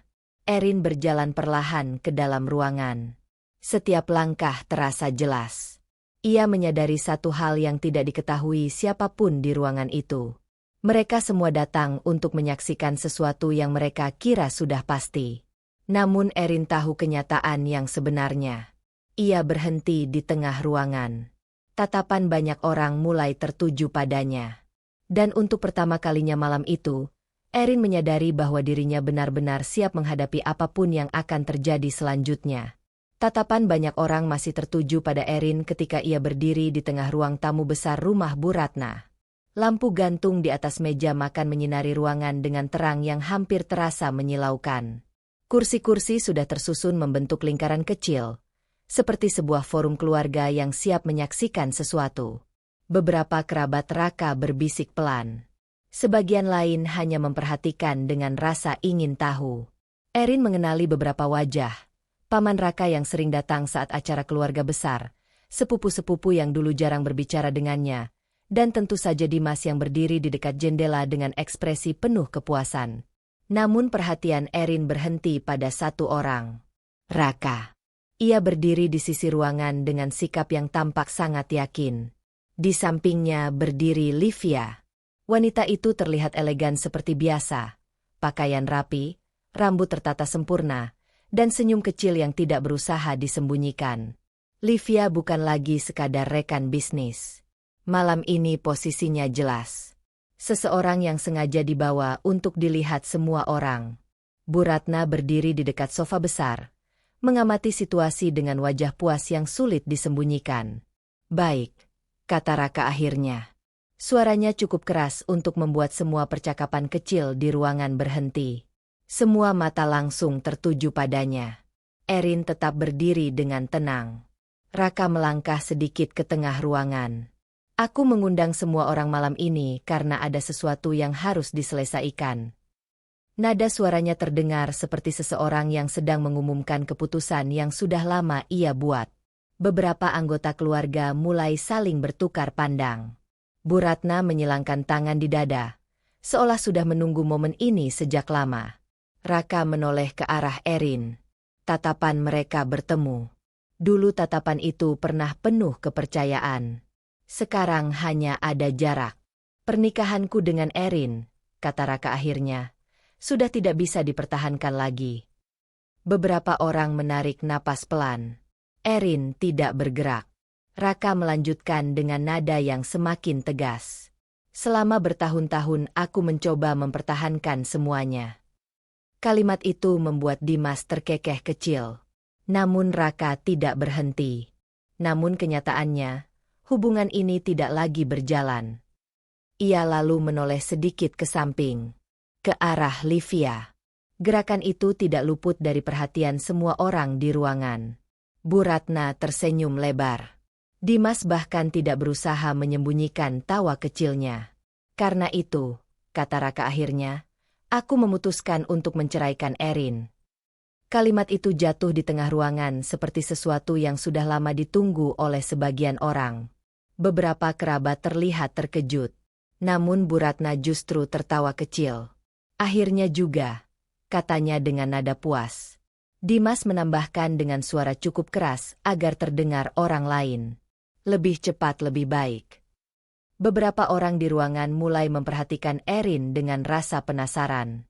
Menunggu reaksi yang mereka bayangkan. Tangisan, kemarahan, atau mungkin permohonan agar keputusan itu dibatalkan. Namun yang mereka lihat justru sesuatu yang berbeda. Erin tersenyum. Senyum itu kecil, tenang. Bahkan terlalu tenang untuk seseorang yang baru saja diceraikan di depan keluarga besar. Raka sedikit mengerutkan kening melihatnya. Kamu tidak mau mengatakan apa-apa? Tanyanya. Erin menatapnya beberapa detik. Kemudian ia melangkah satu langkah ke depan. Suasana ruangan terasa berubah. Aku pikir, kata Erin pelan, keputusanmu sudah sangat jelas. Bu Ratna menyeringai.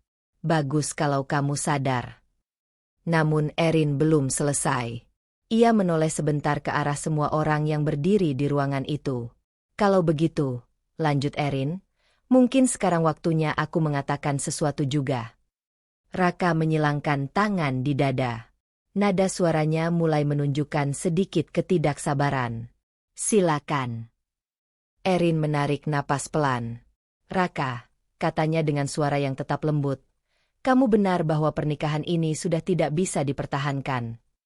Kalimat itu membuat Bu Ratna tertawa puas lagi. Namun Erin melanjutkan sebelum siapapun memotong. Tapi ada satu hal yang sepertinya belum kamu ketahui. Raka mengerutkan kening. Apa maksudmu? Erin menatapnya langsung. Tatapan yang kali ini tidak lagi berisi luka, melainkan kepastian. Beberapa minggu terakhir, kata Erin perlahan, aku menyelesaikan beberapa urusan perusahaan. Dimas langsung mengangkat alis. Urusan perusahaan. Erin mengangguk kecil. Restrukturisasi aset. Raka terlihat sedikit bingung. Itu urusan internal. Aku sudah tahu. Erin tersenyum lagi. Namun kali ini senyum itu terasa berbeda. Benarkah? Ruangan mulai terasa sunyi. Erin melanjutkan dengan nada yang tetap tenang. Hampir seluruh aset perusahaan yang selama ini kamu anggap milikmu. Ia berhenti sejenak. Lalu menyelesaikan kalimatnya dengan jelas. Sekarang sudah berpindah kepemilikan secara legal. Wajah Raka berubah. Apa? Dimas langsung berdiri tegak. Bu Ratna menatap Erin dengan ekspresi yang tiba-tiba tegang. Erin tidak menaikkan suara. Dokumen resminya sudah tercatat, katanya. Dan semuanya sah secara hukum. Raka tertawa pendek, seolah menganggap itu lelucon. Tidak mungkin. Erin menatapnya dengan tenang. Kamu terlalu percaya bahwa semuanya selalu berada di bawah kendalimu. Livia yang sejak tadi diam mulai terlihat gelisah. Raka, katanya pelan. Namun Raka tidak mendengarnya.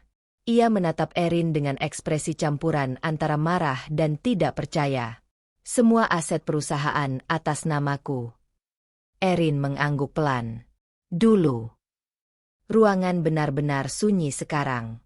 Beberapa anggota keluarga mulai saling memandang dengan kebingungan. Bu Ratna melangkah maju satu langkah. Apa yang kamu lakukan? Nada suaranya tidak lagi penuh kemenangan. Erin menoleh padanya. Melindungi diriku sendiri. Dimas tampak seperti baru saja menyadari sesuatu yang besar. Ini tidak mungkin terjadi tanpa. Ia berhenti sendiri. Karena ia tahu siapa yang selama ini mengurus hampir seluruh keuangan perusahaan. Erin. Raka masih berdiri di tempatnya. Namun kepercayaan diri yang tadi terlihat begitu kuat mulai retak. Erin menatap semua orang di ruangan itu. Pertemuan keluarga yang awalnya dirancang untuk mempermalukannya kini berubah menjadi sesuatu yang tidak pernah mereka bayangkan. Ia akhirnya berkata dengan suara yang tetap lembut. Jadi kalau kamu ingin menceraikanku. Ia menatap Raka langsung. Sebaiknya kamu juga mulai memikirkan apa yang sebenarnya masih kamu miliki. Ruangan terasa berat oleh keheningan. Namun Erin tahu satu hal. Ini belum selesai. Karena reaksi Raka yang sebenarnya baru saja akan dimulai. Ruangan yang beberapa menit lalu dipenuhi rasa puas kini berubah menjadi sunyi yang menekan. Tidak ada yang langsung berbicara setelah kalimat terakhir Erin. Raka masih berdiri di tempatnya, menatap Erin dengan ekspresi yang sulit dijelaskan, seolah pikirannya sedang mencoba mengejar sesuatu yang tidak ia pahami. Apa maksudmu? Dulu, katanya akhirnya. Nada suaranya tidak lagi setenang sebelumnya. Erin tidak terburu-buru menjawab. Tatapan banyak orang di ruangan itu berpindah dari wajahnya ke wajah Raka. Lalu kembali lagi. Dimas adalah orang pertama yang bereaksi lebih jelas. Ia berjalan satu langkah ke depan. Kamu bercanda, katanya tajam. Tidak mungkin aset perusahaan berpindah tanpa sepengetahuan Raka. Erin menatapnya tanpa emosi. Kenapa tidak mungkin? Dimas membuka mulut, namun tidak langsung menjawab. Karena dalam pikirannya sendiri, ia mulai mengingat sesuatu yang pernah ia abaikan. Siapa yang selama ini memegang laporan keuangan? Siapa yang memproses investasi? Siapa yang mengurus restrukturisasi pajak dan kepemilikan perusahaan? Jawabannya selalu sama. Erin. Raka menggeleng pelan, seperti mencoba menolak sesuatu yang tidak ingin ia percayai. Ini tidak masuk akal, katanya. Semua aset tercatat atas namaku. Erin baru saja hendak menjawab ketika pintu rumah terbuka. Semua orang menoleh. Seorang wanita masuk dengan langkah tenang. Nina. Ia mengenakan blazer sederhana dan membawa sebuah map tebal di tangannya. Beberapa orang di ruangan terlihat bingung melihat kehadirannya. Namun Erin hanya menatapnya sejenak, seolah sudah mengantisipasi momen itu. Bu Ratna mengerutkan kening. Kamu siapa? Nina berhenti di dekat Erin. Nama saya Nina, katanya dengan nada profesional. Notaris. Kata itu langsung mengubah suasana ruangan. Raka menatapnya tajam. Untuk apa kamu datang ke sini? Nina tidak terlihat terganggu oleh nada suara itu. Ia membuka map yang ia bawa. Saya hanya datang untuk memastikan bahwa semua yang dikatakan Bu Erin dapat dibuktikan secara hukum. Dimas langsung melangkah mendekat. Apa maksudmu? Nina mengeluarkan beberapa dokumen dari dalam map. Kertas-kertas resmi dengan stempel dan tanda tangan yang jelas. Ia meletakkannya di atas meja besar di tengah ruangan. Ini adalah dokumen perubahan kepemilikan beberapa aset perusahaan, katanya. Beberapa anggota keluarga mulai mendekat dengan rasa penasaran. Raka juga melangkah maju. Tangannya mengambil salah satu dokumen dengan cepat. Matanya membaca beberapa baris pertama. Kemudian berhenti. Wajahnya berubah. Tidak. Gumamnya. Dimas merebut dokumen lain. Ia membaca lebih cepat. Ekspresinya juga berubah. Ini tidak mungkin. Nina tetap berdiri dengan sikap tenang. Semua dokumen ini sudah tercatat secara resmi. Ia menunjuk satu halaman. Perubahan kepemilikan gudang distribusi. Lalu halaman lain. Investasi properti cabang kedua. Dan satu lagi. Beberapa portofolio investasi perusahaan. Nama yang tercantum sebagai pemilik baru sangat jelas. Erin. Raka terlihat seperti kehilangan napas. Bagaimana ini bisa terjadi? Katanya keras. Matanya langsung menatap Erin. Kamu melakukan ini. Erin tidak menghindari tatapan itu. Iya.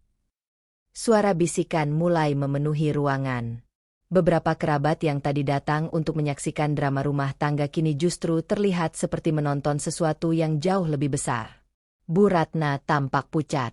Ini tidak masuk akal, katanya. Perusahaan itu milik Raka. Nina menjawab dengan tenang. Secara hukum, sebagian besar asetnya sekarang berada di bawah kepemilikan Bu Erin. Raka menjatuhkan dokumen di tangannya ke meja. Suara kertas itu terdengar keras di ruangan yang sunyi. Ini penipuan, katanya. Namun bahkan ia sendiri tidak terdengar yakin. Karena semua stempel dan tanda tangan di dokumen itu terlihat sah. Dimas memandang Erin dengan ekspresi campuran antara marah dan kagum. Kamu sudah merencanakan ini sejak lama. Erin tidak menjawab. Raka berjalan beberapa langkah mendekatinya. Kini ekspresi wajahnya benar-benar berbeda. Bukan lagi penuh kepercayaan diri, melainkan sesuatu yang jauh lebih rapuh. Kamu tidak bisa melakukan ini, katanya. Suara itu lebih pelan sekarang. Hampir seluruh perusahaan itu bergantung pada aset-aset itu. Erin menatapnya dengan tenang. Itu sebabnya aku mengurus semuanya dengan sangat hati-hati. Raka menatapnya beberapa detik. Seolah baru melihat siapa wanita di depannya sebenarnya. Kemudian sesuatu yang tidak pernah terlihat sebelumnya terjadi. Raka kehilangan kendali. Kita bisa bicara baik-baik, katanya cepat. Kamu tidak perlu melakukan ini. Beberapa orang di ruangan terlihat terkejut mendengar nada suaranya. Raka melangkah lebih dekat. Erin, batalkan saja semuanya. Kata-kata itu terdengar hampir seperti permohonan. Bu Ratna langsung berseru. Raka. Namun Raka tidak mempedulikannya. Matanya tetap tertuju pada Erin. Kita bisa menyelesaikan ini, katanya lagi. Perusahaan itu hidupku. Erin merasakan sesuatu bergerak di dalam dadanya.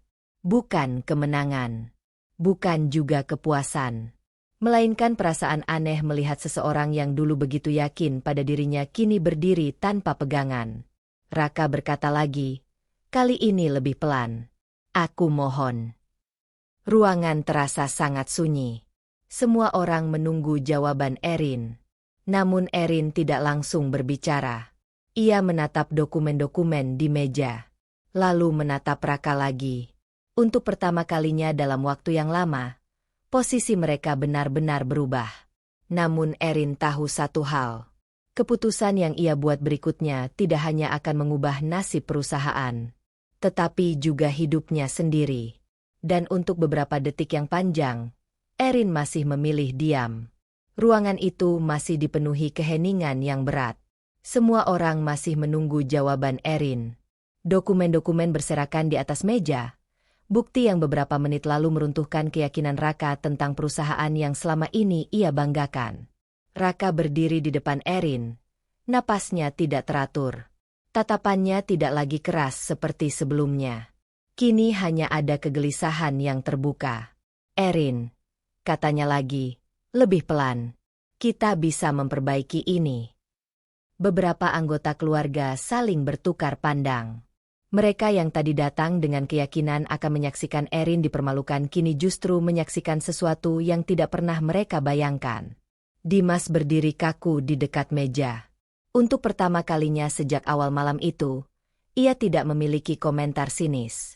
Bu Ratna juga tidak berbicara. Wajahnya tegang, seolah mencoba memahami bagaimana keadaan bisa berbalik sejauh ini. Erin masih berdiri dengan tenang. Ia memandang Raka beberapa detik. Pria yang dulu ia percayai sepenuhnya. Pria yang pernah ia dukung dalam setiap keputusan bisnisnya. Namun malam ini, sesuatu di antara mereka sudah berubah terlalu jauh. Raka melangkah lebih dekat. Kalau masalahnya perusahaan, katanya cepat, kita bisa membicarakannya. Kamu tidak perlu mengambil semuanya. Erin tidak menjawab. Ia hanya menatapnya. Raka menarik napas dalam-dalam. Lalu sesuatu yang membuat seluruh ruangan terkejut terjadi. Ia berlutut. Suara kecil dari beberapa orang terdengar di ruangan itu. Tidak ada yang menyangka Raka, pria yang selalu tampak percaya diri, bahkan sombong, akan melakukan hal seperti itu di depan semua orang. Namun Raka benar-benar melakukannya. Ia menunduk sedikit. Tangannya hampir menyentuh lantai. Erin, aku mohon. Kalimat itu terdengar begitu asing keluar dari mulutnya. Aku tidak bisa kehilangan semuanya. Di sudut ruangan, Livia yang sejak tadi berdiri di dekat pintu terlihat semakin gelisah. Ia tidak mengatakan apapun, tetapi wajahnya menunjukkan ketidaknyamanan yang jelas. Dimas menghembuskan napas panjang, seolah menyadari situasi yang tidak lagi bisa ia kendalikan. Bu Ratna akhirnya berseru pelan. Raka, bangun. Namun Raka tidak bergerak. Matanya masih tertuju pada Erin. Batalkan saja semua ini, katanya. Erin merasakan sesuatu bergerak di dalam dadanya. Namun bukan kemarahan yang muncul, melainkan kenangan. Semua malam ketika ia bekerja diam-diam menghitung keuangan perusahaan. Semua waktu ketika ia mencoba menjelaskan keputusan bisnis kepada Raka. Semua momen ketika Bu Ratna menyindirnya di depan keluarga. Dan semua saat ketika ia memilih diam agar rumah tangga mereka tetap terlihat utuh. Harga dirinya memang sudah terlalu lama diinjak. Erin menarik napas pelan. Kemudian ia akhirnya berbicara. Suara itu tidak keras, namun cukup jelas untuk membuat semua orang mendengarnya. Raka. Pria itu langsung mengangkat wajahnya. Erin menatapnya dengan tenang. Aku tidak pernah ingin menghancurkanmu. Beberapa orang di ruangan tampak terkejut mendengar kalimat itu. Erin melanjutkan. Yang aku inginkan hanya satu. Ia berhenti sejenak. Dihargai. Kata itu menggantung di udara. Erin menatap sekeliling ruangan. Tatapan orang-orang yang dulu sering menilainya.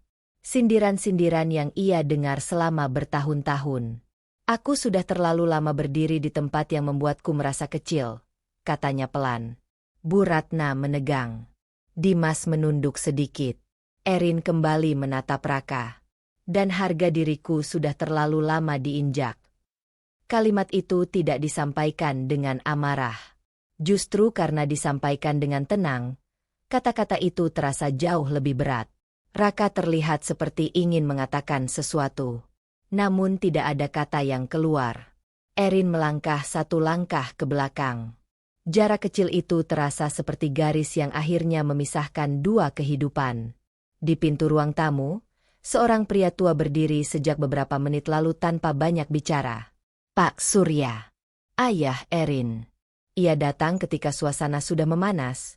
Berdiri dia memperhatikan putrinya menghadapi semua orang di ruangan itu.